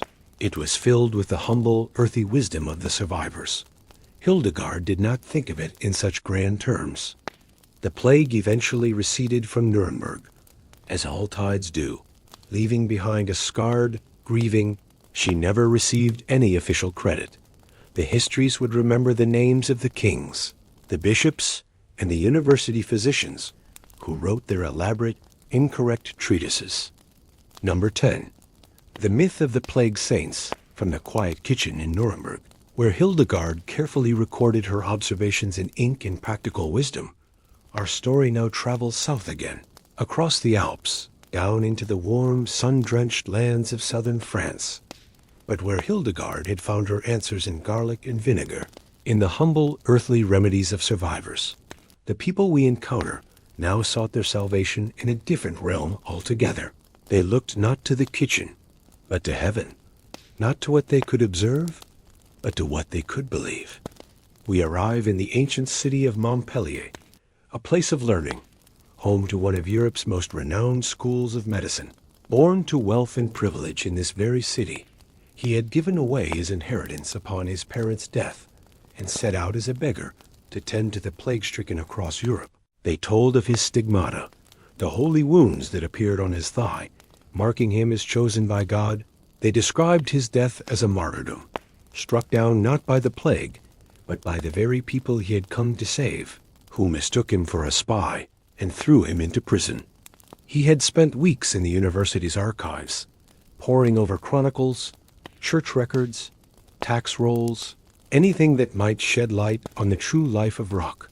But he had died in the year 1327, more than 20 years before the great pestilence had even reached European shores. The man the pilgrims were venerating as the patron saint of plague victims had lived and died in a world that knew nothing of the Black Death. The historical Rock might have been a holy man, might even have performed true miracles, but he had not been a plague saint. The truth of the historical Rock was less important than the truth of what these people needed. The stories they told were not historical facts. They were theological poetry, a way of saying that even in the midst of incomprehensible suffering, there could be love, there could be sacrifice, there could be hope. Etienne, with great care and respect, shared his findings, the documents that showed the chronological impossibility of the legend. Their faith was not really in a man who had lived and died decades ago. It was in the idea of a man, the archetype of a healer, a protector, a divine advocate for the suffering. He had never walked among the victims of the Black Death, never healed a single bubonic sore, never witnessed the particular agony that now ravaged Europe. He is real in their hearts, in their hope, in their courage to face another day. he began to see how the legend evolved, how each pilgrim added their own small detail, their own interpretation, their own miracle. A woman claimed that after praying to Saint Roch, her husband's fever had broken. A merchant swore that the saint's intercession had saved his caravan from bandits on the plague-ravaged roads. A child drew pictures of the holy dog, giving it a name Fidelis, the faithful one. It was not in any official account. He is the saint they need him to be, and perhaps that is the greatest miracle of all. The historical inaccuracy would never be corrected, because it was never really the point. The truth was not in the documents. It was in the faces of the faithful, not in what actually happened, but in what people needed to believe had happened in order to keep walking, keep breathing, keep hoping for tomorrow. The point was that even in the darkest times, human beings could create light, could take the raw material of ancient stories and forge them into something that could sustain the spirit, could make the unbearable bearable, but by thousands, each adding their thread to a tapestry of faith that was far more beautiful and complex than any single historical truth. What he found was both fascinating and deeply unsettling. He was seeing how communities under extreme stress create the stories they need to survive, how historical facts, while important, are sometimes less powerful than historical fiction, especially when that fiction serves the deeper human need for meaning, for connection, for hope. He began to write, not a dry historical account, but a loving record of what he had witnessed, the faces of the pilgrims, the words of their prayers, the small, everyday miracles of human endurance and faith, where he died in holy solitude. Wherever the pestilence struck, there Roch would appear, nursing the dying, comforting the afflicted, asking nothing in return, but the saint who lives in the hearts of the desperate, the patron of those who have nowhere else to turn. He may not have historical substance, but he has human substance. And in times like these, perhaps that is the more important truth. His voice was soft, his manner gentle, as he listened to their stories, blessed their offerings, and spoke of Roch's enduring intercession. The priest clearly believed every word of the legend. His faith was genuine and untroubled by historical inconsistency. Finally, the priest spoke, his voice measured and calm. "You are a learned man, Brother Etienne, and your scholarship is valuable. But tell me, what good would it do to strip away this story? What would you give these people in its place? Your documents, your chronologies? Will they heal the sick child? Will they comfort the grieving mother? Will they give strength to the dying?" To him, the story was true because it was useful, because it healed, because it transformed despair into hope. His only companion was a faithful dog, who would bring him bread when he himself fell ill. Licking his wounds until they healed, he was a student at the university, a seeker of truth in the old tradition. Armed with a skeptical mind and a small collection of historical documents, he had heard the stories of Saint Roch's miracles, and something about them troubled him, not because he doubted the possibility of divine intervention, but because the details, when examined closely, did not align with the historical record. A mother held her feverish child close to the stone, her tears falling like rain onto the offerings already piled there. An old man, his face gaunt and gray, pressed a small wooden cross to his forehead, his eyes closed in perfect, desperate faith. Yet even here, in this bastion of scholarly knowledge, the plague had revealed the limits of human understanding. The physicians with their astrolabes and their treatises on the balance of humors had proven as powerless as anyone else against the sweeping tide of death. They came on foot, some on horseback, others carried on litters, their bodies already ravaged by the fever. They brought offerings of silver coins, bundles of dried herbs, hand-woven cloths, small treasures saved from better times.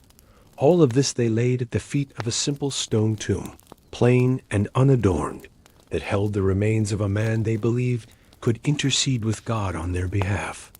And when reason fails, when knowledge offers no comfort, the human heart turns to older, deeper wells of hope. It turns to faith, to miracles, to saints. In the shadowed nave of the Church of St. Roch, A steady stream of pilgrims had begun to gather, their faces etched with the particular kind of desperation that comes from having tried everything else. His name was Rock, and his story, as told by the pilgrims, was one of perfect, selfless devotion. The pilgrims spoke of his miracles in hushed, reverent tones, of how he could heal with a touch, how his presence alone could drive the corruption from the air. It was a beautiful story, a perfect story, and it drew the suffering like moths to a flame. Among those pilgrims was a young scholar named Etienne, a man who had come not to pray, but to understand. Etienne was a methodical man, patient in the way that only true scholars can be. According to the official documents, a historical rock had indeed existed. Etienne stood in the shadows of the church, watching the pilgrims as they knelt before the tomb, their lips moving in silent, fervent prayer. How could he tell them? How could he explain that their saint, their beacon of hope in this dark time, was a fiction, or at least a profound misunderstanding? Yet, as Etienne watched, he began to see something else, something that his scholarly mind had almost missed. They had taken the bare bones of an old legend and clothed it in new flesh, made it speak to their current pain. Etienne watched as a young priest, a man not much older than himself, moved among the pilgrims, offering comfort. Later that evening, Etienne approached the priest. They spoke quietly in the empty church, the candles casting long dancing shadows on the walls. The priest listened quietly, his face thoughtful. When Etienne finished, there was a long silence. Etienne had no answer. The priest continued, "The Saint Roch they pray to may not be the man who lived in 1327, but he is real nonetheless." As the days passed, Etienne found himself returning to the church, not as a scholar seeking facts, but as an observer of something far more complex. The myth was alive, growing, adapting. It was a collective creation, a story told not by one voice. Etienne began to understand that he was witnessing something remarkable, the birth of a legend in real time.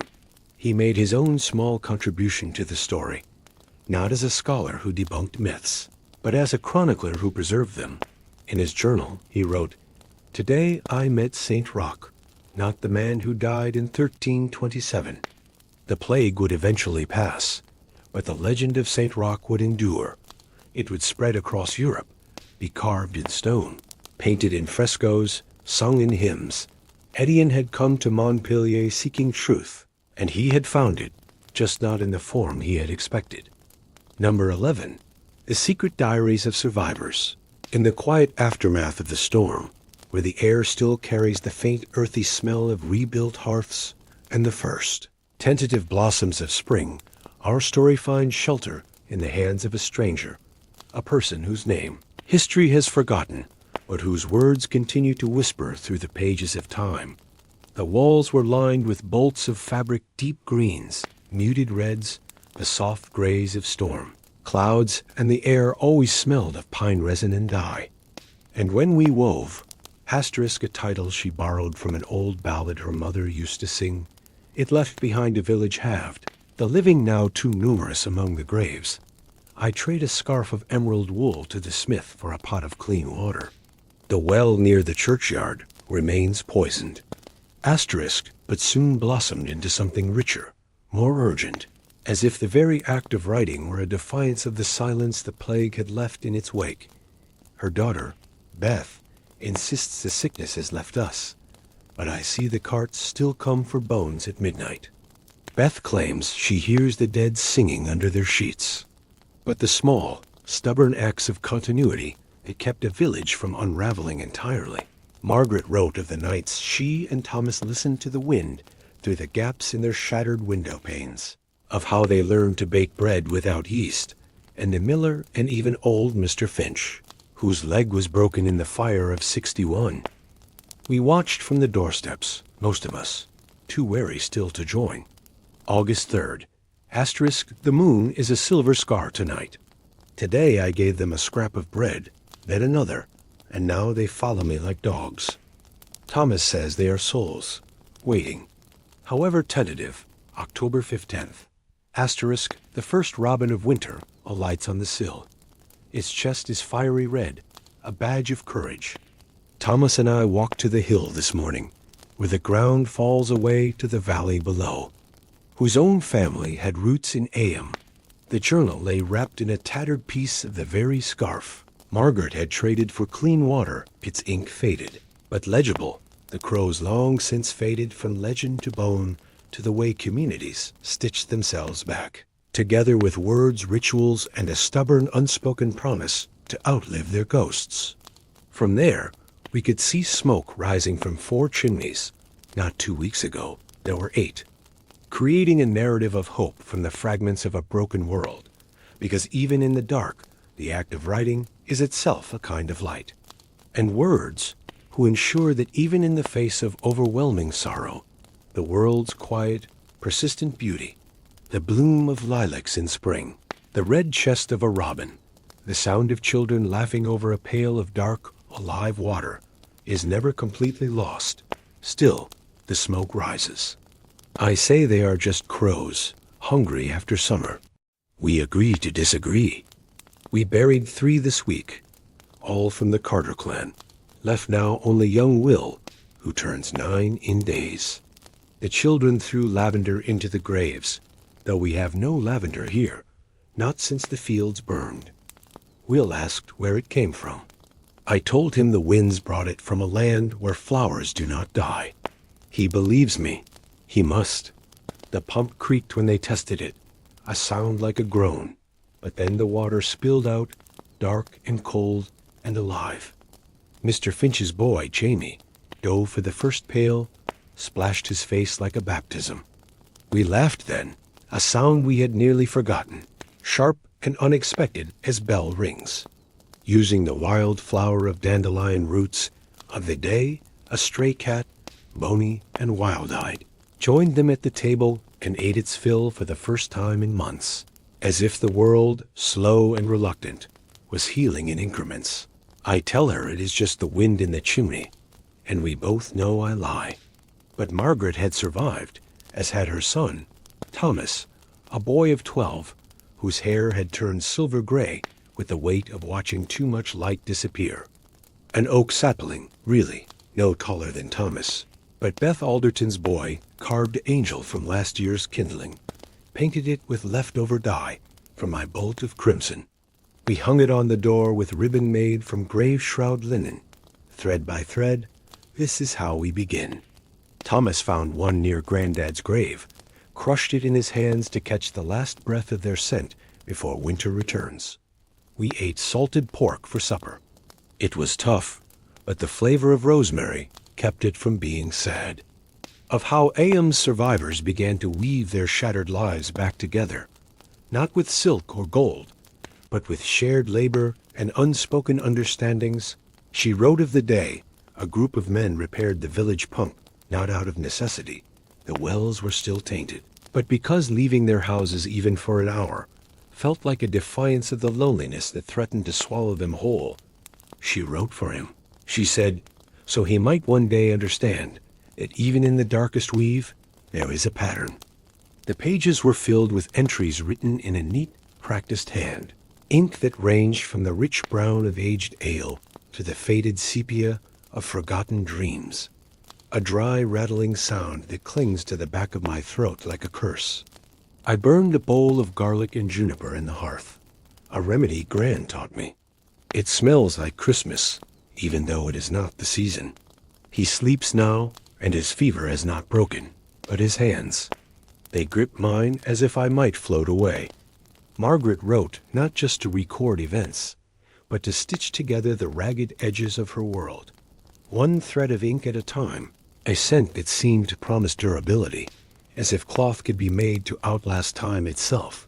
But Margaret's true treasure was not her fabrics, nor her needle and thread. It was a leather-bound journal, its cover worn smooth by years of handling, hidden beneath her workspace, where the light from the latticed window could barely reach it. We moved now to a small village near the edges of England, a place called Ayam, nestled in a valley where the Derbyshire hills meet the sky like watchful guardians. Here, after the great sickness had passed, leaving the land dotted with empty homes and memory-heavy stones. A tailor's widow named Margaret began to sew more than just garments. Margaret's shop was a cozy nook of a place, its wooden sign creaking softly in the wind, depicting a thimble stitched with care. She did not call it a diary. She called it Asterisk, the book of when we wept. The year was 1666, and A.M. had seen the black-spotted autumn of 1665 come and go like a thief. Her entries began modestly, with the practical asterisk, March 10th, 1666. The snow has melted. The crows return. March 23rd. Asterisk, the lilacs bloom early this year, their purple clusters defiant against the bare branches. April 7th. Asterisk, Mrs. Alderton died at dawn. April 19th. Asterisk, Thomas began coughing last night. The journal was not kept in secrecy out of fear, but out of a quieter need, a desire to capture the ordinary amid the catastrophic. To document not just loss, but the true heart of the journal lay in its quiet observations of community. June 14th. Asterisk, they raised the pump today. The carpenters. She also recorded the rituals that emerged from grief, the ways a village finds symbolism where logic ends. The journal also captured the strange, quiet alliances they formed September 12th. Asterisk, the crows know. They gather at the edge of town, watching. But it was the final entries that reveal the deepest layer of Margaret's work, where her ink began to bleed into hope. December 24th. Asterisk, we have a tree. Margaret's journal was never meant for eyes beyond her own, a private act of resilience, but in 1853, nearly 2 centuries later, it was discovered by a curious antiquarian named Elias Finch Elias in his own papers, called it Asterisk. Chronicle not of death, but of defiance, a testament to the ordinary magic of survival. Today, Margaret's journal rests in the A.M. Heritage Museum, a small leather-bound rebellion against erasure. Its pages yellowed, but still firm. It stands as proof that history is not just written by kings or physicians or even saints, but by the quiet observers, the weavers of both cloth.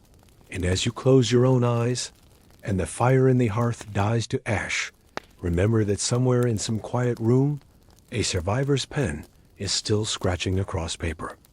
Number 12. The plague's impact on art. In the heart of Florence, where the Arno River glides beneath bridges of stone, and the air is thick with the scent of cypress and olive, the city's walls once shimmered with color. Frescoes blooming like wildflowers across the plaster, each brushstroke a celebration of life, of saints and angels, of feasts and festivals, their voices bright with anticipation, requesting scenes of paradise, of saints in radiant robes, of gardens lush with lily and roses. But now, the requests are different, quieter, more somber, a wealthy merchant, his eyes rimmed red with sleeplessness, has come to Matteo with a commission, not for a scene of joy. He mixes his pigments with care, ochre and umber charcoal and bone the colors. Muted as if the world itself has faded, people would gather not in grand cathedrals, but in small chapels, their prayers whispered, their songs soft and trembling. And how, even in the darkest nights, someone would light a candle, its flame flickering against the walls, casting shadows that danced like spirits. And Matteo wonders if his mural, too, will become a kind of candle, a gentle light in the darkness. And with each brushstroke, he feels a quiet connection to those who have come before him, to the artists who painted the walls of ancient catacombs, who carved sorrow and hope into stone. A musician playing a quiet tune in the shadow of the cathedral, their faces are not idealized but real, marked by sorrow and resilience, by the quiet strength that comes from enduring lost. Pigeons gather in the empty squares, their wings fluttering like the pages of an unwritten story. A candle burning low, a field of poppies swaying in the wind, and as they stand together, they find comfort in the shared experience of grief, in the knowledge that they are not alone. He thinks of the stories he has heard of the families who gather each evening to share a simple meal, of the children who draw pictures in the dust of the lovers who leave flowers at the foot of the old stone bridge. And yet, even in this time of sorrow, there is beauty to be found in the kindness of a stranger, in the quiet strength of a friend, in the gentle touch of a hand. And as he leaves, he pauses to light a candle at the foot of the wall, its flame flickering in the cool air, casting a warm glow across the painted faces, some with whispered prayers, some leaving small offerings of flowers or coins. And as they stand before the wall, they find comfort in the shared memory of those they have lost, in the gentle reminder that life, though fragile, is also beautiful, a reminder that life and death are forever entwined. Their hands move with practiced grace, dipping quills into ink, each one a testament to the resilience of the human spirit. Their work reflecting the complexity of human emotion, the interplay of light and shadow, of joy and sorrow.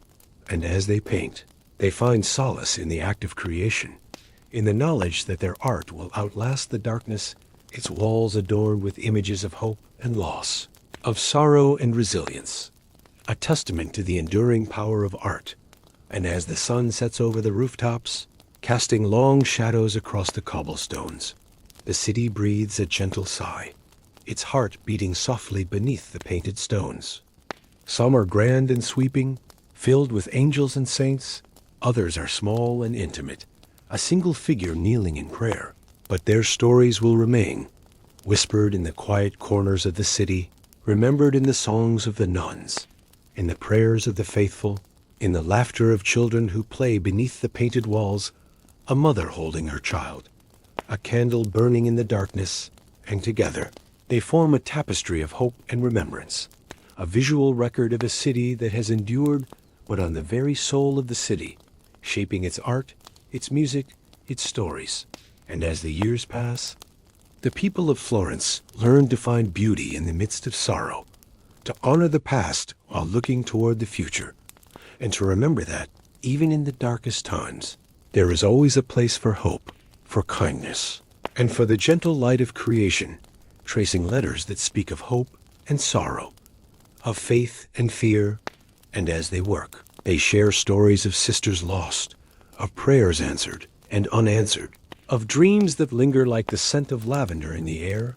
And yet, in the workshops and studios, in the quiet corners of convents and monasteries, art continues, not as a celebration, but as a form of remembrance, a way to hold on to the memory of those who have gone, but for a memento mori, a reminder of mortality, a mural to honor the family he has lost of the ordinary and the divine. And yet, as the shadow of the plague crept through the narrow streets, something in the city's art began to change. Quietly at first, like a hush falling over a crowded room, its face serene, its eyes closed in peaceful sleep, he places it in a quiet corner of the cemetery, where wildflowers grow between the stones, and as he steps back, he feels a sense of calm, as if the act of creation is itself a kind of prayer, a way to honor the lives that have passed through this world. It is the year 1349, and the bells of Santa Maria del Fiore toll not for celebration, but for mourning, their echoes weaving through the city's labyrinthine alleys, where the scent of incense mingles with the sharp tang of lime, their faces serene, their hands clasped in prayer.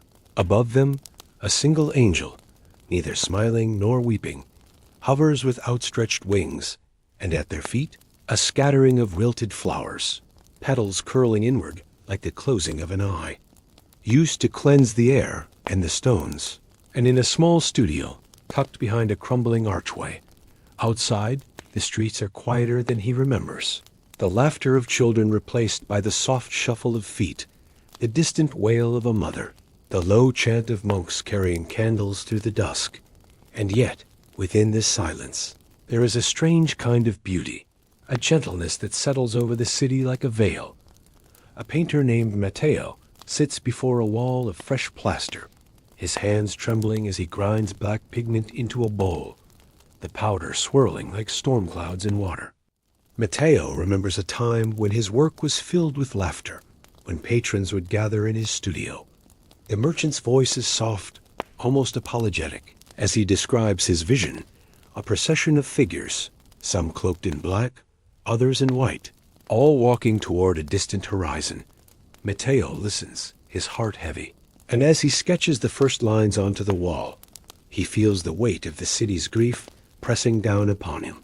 As the days pass, Matteo works in the cool dimness of his studio, the light shifting across the plaster as the sun rises and sets. He remembers stories his grandmother told him of how, in times of sickness, outside, the city changes. The markets are quieter, the fountains run clear but unattended. In a convent on the edge of the city, a group of nuns gather in the scriptorium, their voices rising in a soft chant as they illuminate a manuscript, the margins filled with delicate vines and tiny skulls.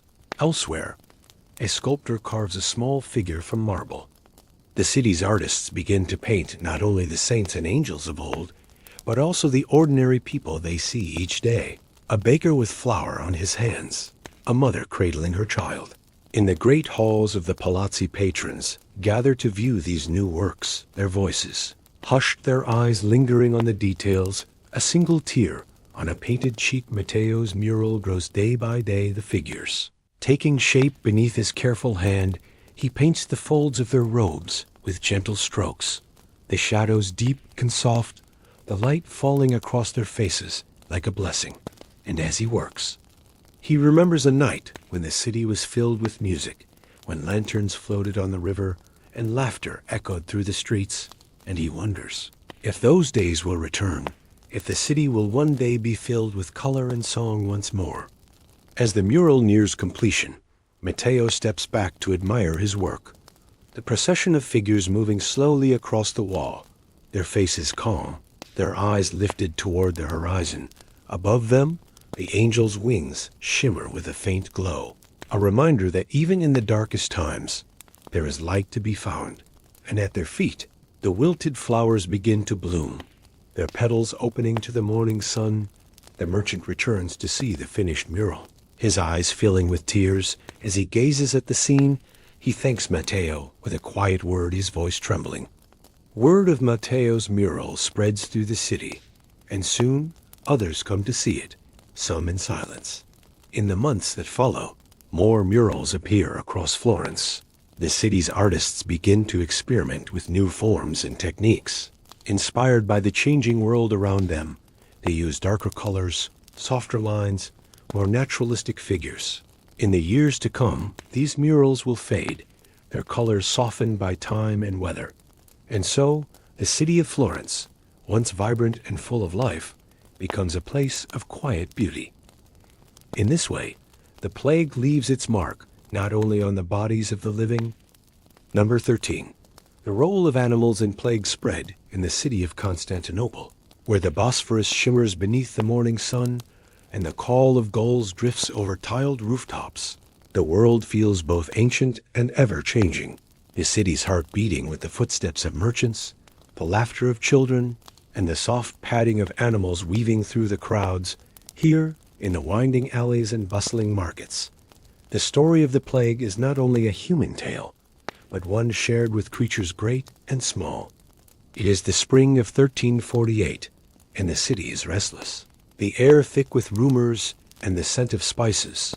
In a quiet courtyard shaded by fig trees, a veterinarian named Leander tends to a line of animals brought by anxious owners, his hands gentle as he examines a limping dog, his eyes kind as he soothes a frightened cat. Leander is called to the home of a wealthy merchant. The man's prized hound has fallen ill, its breathing shallow, its eyes dull, their laughter ringing out as they chase a scruffy dog, its fur matted but its eyes bright with mischief. He smiles, reminded that even in the midst of sorrow, there is room for joy, for the simple pleasures of companionship and play. Leander kneels beside the animal, his hands moving with practiced care. He listens to the merchant's anxious questions, the cats who kept the granaries free of mice, the horses who carried messages through the night. Leander feels a deep sense of gratitude for these companions, their quiet presence, a source of comfort and hope. Even in the face of loss, he shares what he has learned, encouraging his neighbors to care for the street dogs, to offer food and kindness, to see them not as pests, but as fellow survivors. his voice trembling with worry, and he offers what comfort he can, though he knows that sometimes even the gentlest touch cannot turn the tide. The monks write poems in praise of these creatures, their verses filled with gratitude and wonder. They see in the animals a reflection of the city's resilience, its ability to endure and adapt. Tales of rats and fleas, and the mysterious ways in which disease travels. He begins to pay closer attention to the smallest details. He learns that in some places, people have begun to keep cats on their ships, believing that their presence wards off both rats and sickness. Leander smiles at the thought. Imagining a fleet of ships guarded by watchful feline eyes, he sees the ways in which animals and humans share the world, their lives woven together in ways both seen and unseen. He believes that in caring for these creatures, in honoring their resilience and companionship, the people of Constantinople find a measure of healing, a reminder that they are not alone. Their eyes gleaming in the shadows, the dock workers are wary, remembering tales of ships that brought not only goods but sickness. Leander watches as the rats scurry ashore, their movements quick and purposeful. He wonders how many stories begin and end with these small, overlooked creatures, and the animals, ever adaptable, find their place in the new rhythm of life. It's people and animals moving together through the twilight, their stories entwined, their hearts beating in time with the ancient rhythm of life. Leander continues his work, his notes growing thicker with each passing day. He knows that the answers he seeks may never be fully found, that the mysteries of disease and survival are as old as the city itself, the way a dog scratches behind its ear, the clusters of fleas that gather in the warm folds of fur. He wonders if these tiny creatures are the true carriers of the plague, moving silently from animal to human, weaving an invisible web of connection by children and elders. His observations will inspire new ways of thinking about disease, about the connections between all living things, and though his name may fade from memory, his gentle wisdom will linger, a quiet legacy in the heart of the city. Leander has always believed that animals are more than companions, that they are silent witnesses to the joys and sorrows of the city, their lives intertwined with those of their human neighbors, their constant movement, or perhaps some inherited resistance. The scholar suggests that the answer may lie in the fleas that cling to the animal's fur, tiny creatures invisible to the naked eye, yet capable of carrying sickness from one host to another. His dog curled at his feet, he listens to the distant sounds of the city, the soft cooing of pigeons, the bark of a dog, the gentle rustle of leaves in the breeze. He thinks of all the lives that move through the city, seen and unseen, each one a thread in the fabric of Constantinople. As the plague creeps through Constantinople, whispers begin to spread. Some say the disease is carried by the wind. Others blame the water. Those who roam freely and fend for themselves are often the last to succumb, if they fall ill at all. He wonders if there is something in their nature, some hidden strength or immunity, that protects them from the sickness that sweeps through the city like a shadow. A few point to the rats that scurry along the docks, their eyes bright and wary. But Leander notices something different. He sees that not all animals are affected in the same way. Some dogs, lean and clever, seem to thrive even in the most afflicted neighborhoods, while others, especially the pampered lapdogs of the wealthy, fall ill and fade away. Leander keeps a careful record in a small leather-bound book. His notes written in a looping hand, he observes that the street dogs. He visits the markets each morning, watching as the butchers toss scraps to the waiting dogs, their tails wagging in gratitude. He sees the cats slinking through the stalls, their eyes sharp, their movements graceful, and he marvels at their resilience, their ability to survive in a world turned upside down. Leander speaks with the fishmongers, the bakers, the old women who feed the pigeons in the square, gathering stories and observations, piecing together a tapestry of animal life in the time of plague. One afternoon, as the sun dips low and the city glows with golden light, as he leaves the merchant's house, Leander passes a group of children playing in the street. Leander's observations begin to draw the attention of others. A scholar from the city's great library seeks him out. Curious about his notes, together, they pore over the records. Tracing patterns and possibilities, they wonder if the street dog's survival is due to their varied diets. The idea is both unsettling and fascinating. Leander recalls stories from distant lands. In the evenings, as the city quiets and the stars appear above the rooftops, Leander sits by his window. He remembers a story. His mother told him of a time when the city was besieged and the people survived, not only through strength and cunning, but through the loyalty of their animals, the dogs who guarded the gates. As the weeks pass, Leander's reputation grows. People come to him not only for advice on their animals, but for stories, for reassurance, for a reminder that life continues. In the gardens of the city's monasteries, monks begin to notice the same patterns they observe that the cats who patrol the cloisters seem. Untouched by the sickness, their coats sleek, their eyes bright. Leander's notes become a kind of chronicle, a record not only of illness and death, but of survival and connection. He writes of the dogs who lead lost children home, of the cats who curl beside the sick, offering warmth and comfort, of the pigeons who carry messages across the city, their wings flashing in the sunlight. He sees in these stories a quiet heroism, a reminder that even the smallest lives can make a difference. One morning, as the city wakes to the sound of church bells and the scent of baking bread, Leander is called to the docks.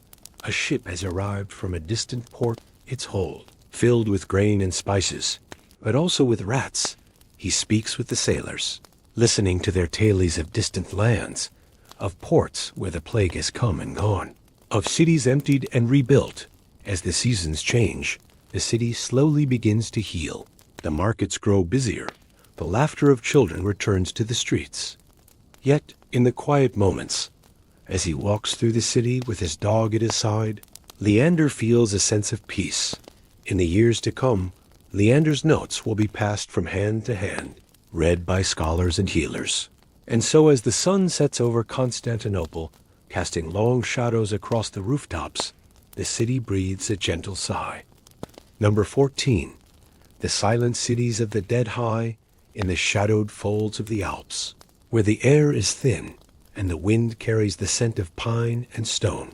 A traveler named Anselmo makes his way along a winding path. He carries with him a small satchel filled with scraps of parchment and a single, well-worn quill, his heart drawn not to the bustling cities, but to the silent spaces where memory lingers, where the past whispers in the rustle of leaves and the creak of old timbers, his footsteps muffled by moss and fallen needles. The world around him hushed, as if holding its breath. The mountains rise like ancient guardians, their peaks lost in drifting clouds, and below, the valleys cradle villages that once rang with laughter and song. Sunlight filters through a cracked window, painting patterns on the worn stone floor. At the altar, a single candle stands, its wick blackened, as if someone long ago lit it in hope or remembrance. Anselmo kneels, his head bowed, offering a silent prayer for those who once gathered here, their voices rising in song, their hearts joined in faith. It is the year 1522, and Anselmo is a man of quiet habits, a collector of stories, and a seeker of forgotten places.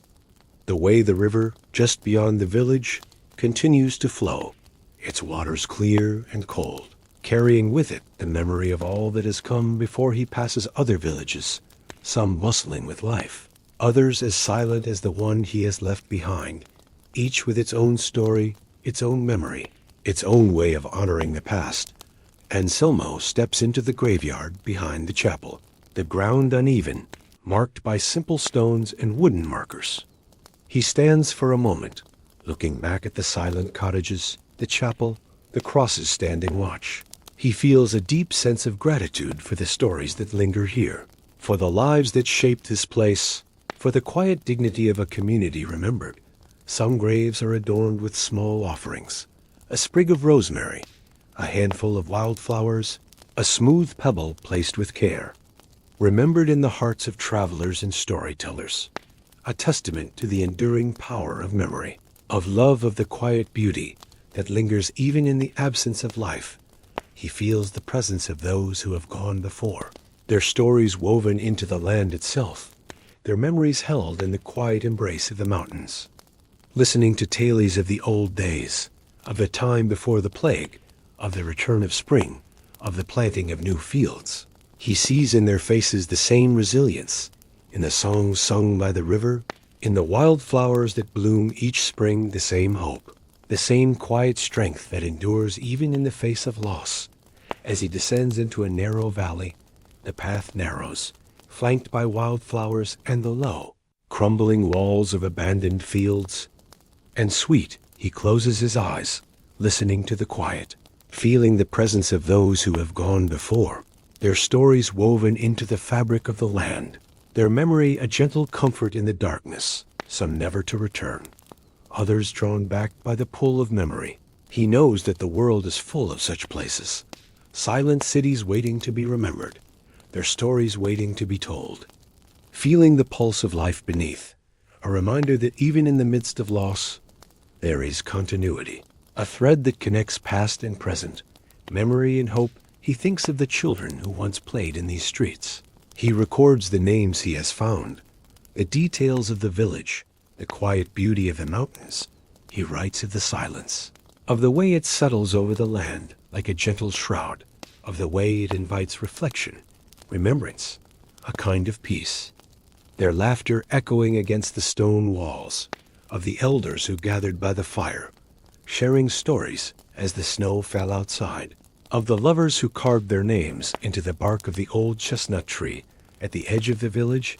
The village ahead is little more than a cluster of stone cottages, their roofs sagging beneath the weight of years, windows dark and empty, doors hanging askew, a child's wooden toy half buried in the dust, a faded ribbon tied to a door latch, a basket of dried herbs hanging from a beam.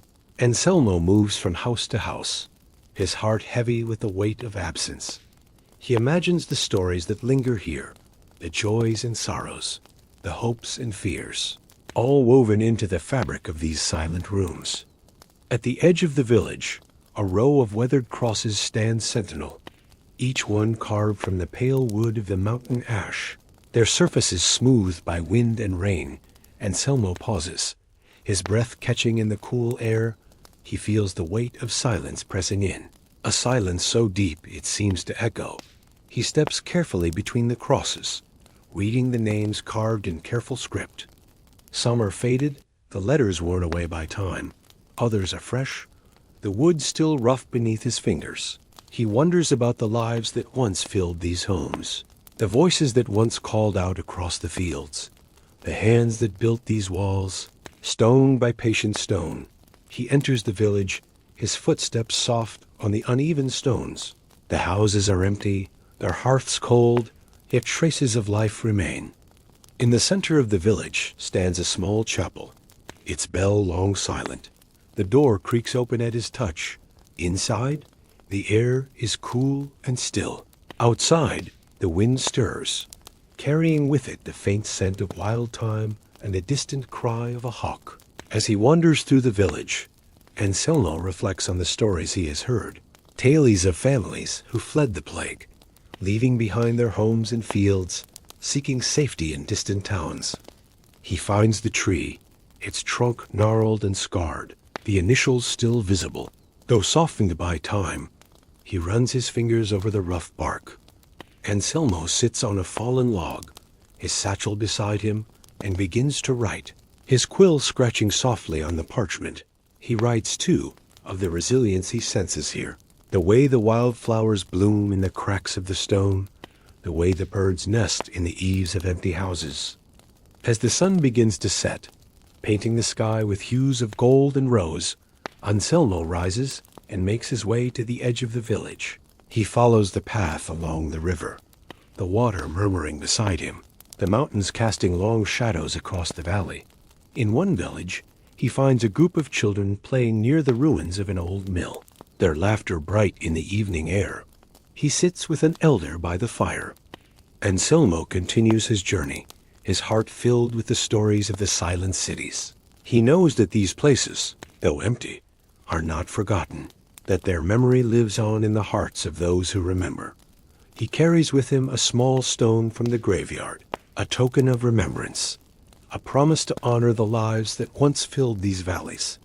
As night falls, Anselmo finds a place to rest beneath the stars, the mountains rising around him like gentle giants, the air cool.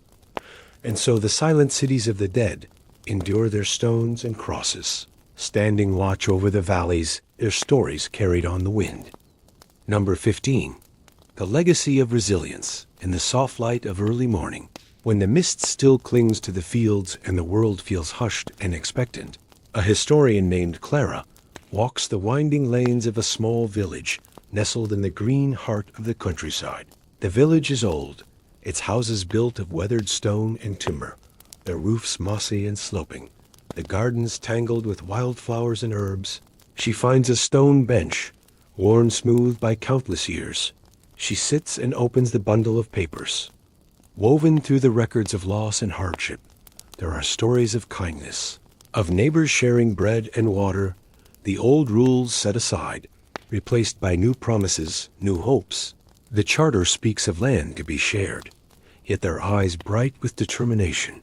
She imagines the quiet courage it took to set aside old grievances, to trust in one another, to believe that together they could endure. She sees the children watching, their hands clasped, their hearts learning the lessons of resilience. She watches as a group of children chase butterflies along the hedgerows. The table is simple, set with bread and cheese, fresh greens from the garden, a pot of honey. The conversation drifts from stories of the past to hopes for the future, and fragrant, the sky painted with the soft colors of dusk. She sits in the gathering twilight, her thoughts drifting. She thinks of all the ways resilience takes shape, in the sharing of a meal, in the planting of a seed, in the telling of a story. She thinks of the ways communities are built and rebuilt, not only by grand gestures, but by small acts of kindness, by the willingness to listen, to forgive, to begin again. The children listen with wide eyes as their grandmother tells of the time when the village came together, of children and animals, all woven together by the thread of endurance.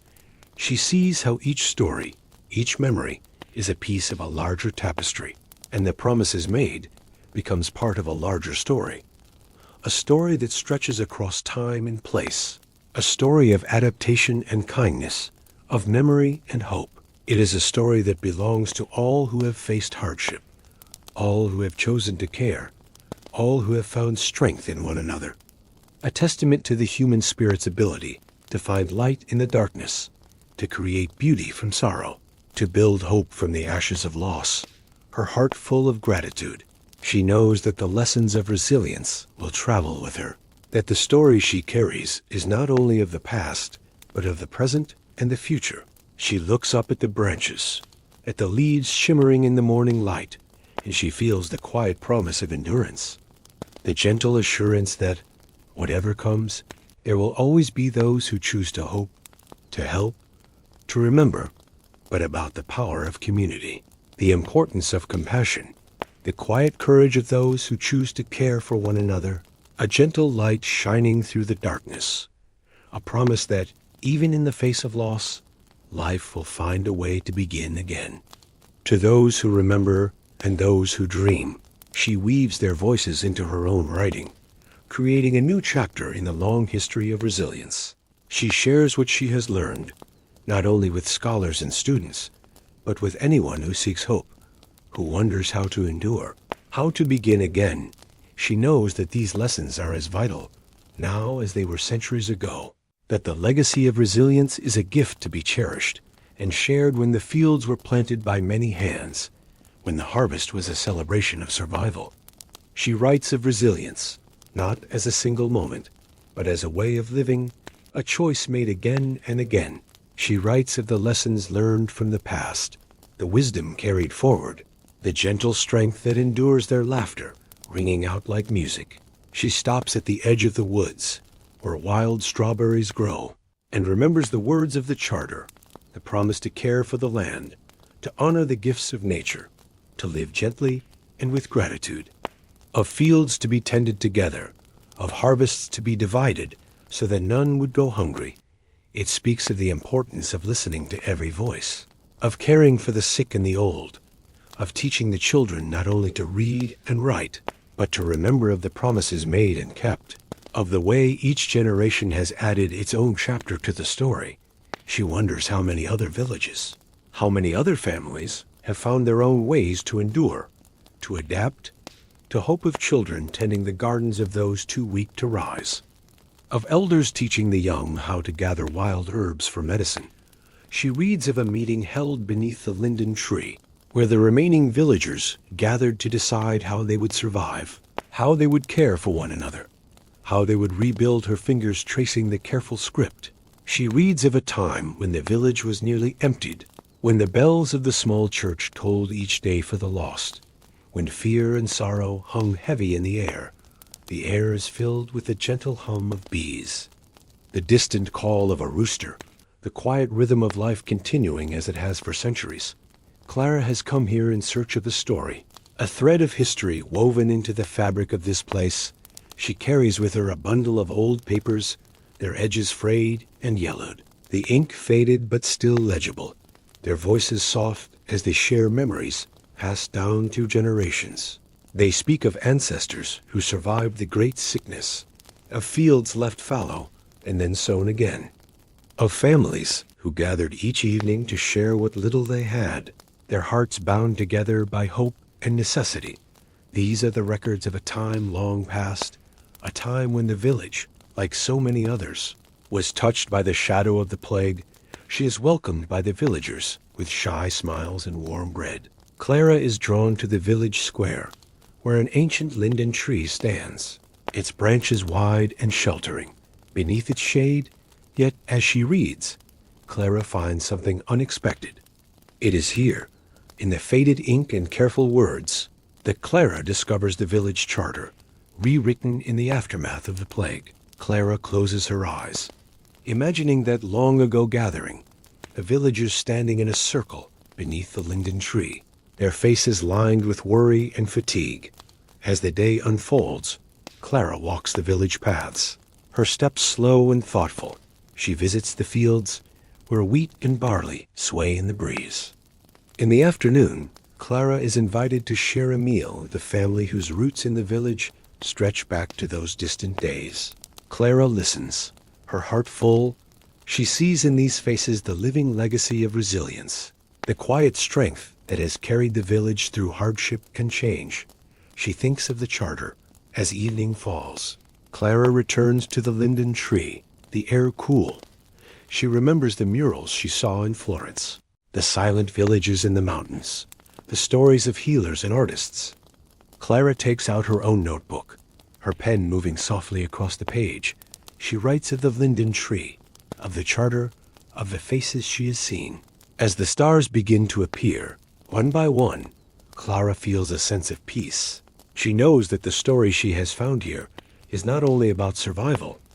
In the days that follow, Clara gathers the stories of the village, listening to elders and children, to farmers and weavers. And so, the story of the village, of the linden tree, of the charter. As Clara prepares to leave the village, she stands once more beneath the linden tree. And so, the legacy of resilience endures, carried in the hearts of those who remember, in the hands of those who build, and the stories that are told and retold. Thank you for joining me on this quiet journey through forgotten chapters of our past. If you found comfort in these stories, please consider subscribing and sharing your thoughts in the comments below. Let's keep exploring history's gentle echoes together. Wishing you a peaceful night and restful dreams. Good night, and until next time.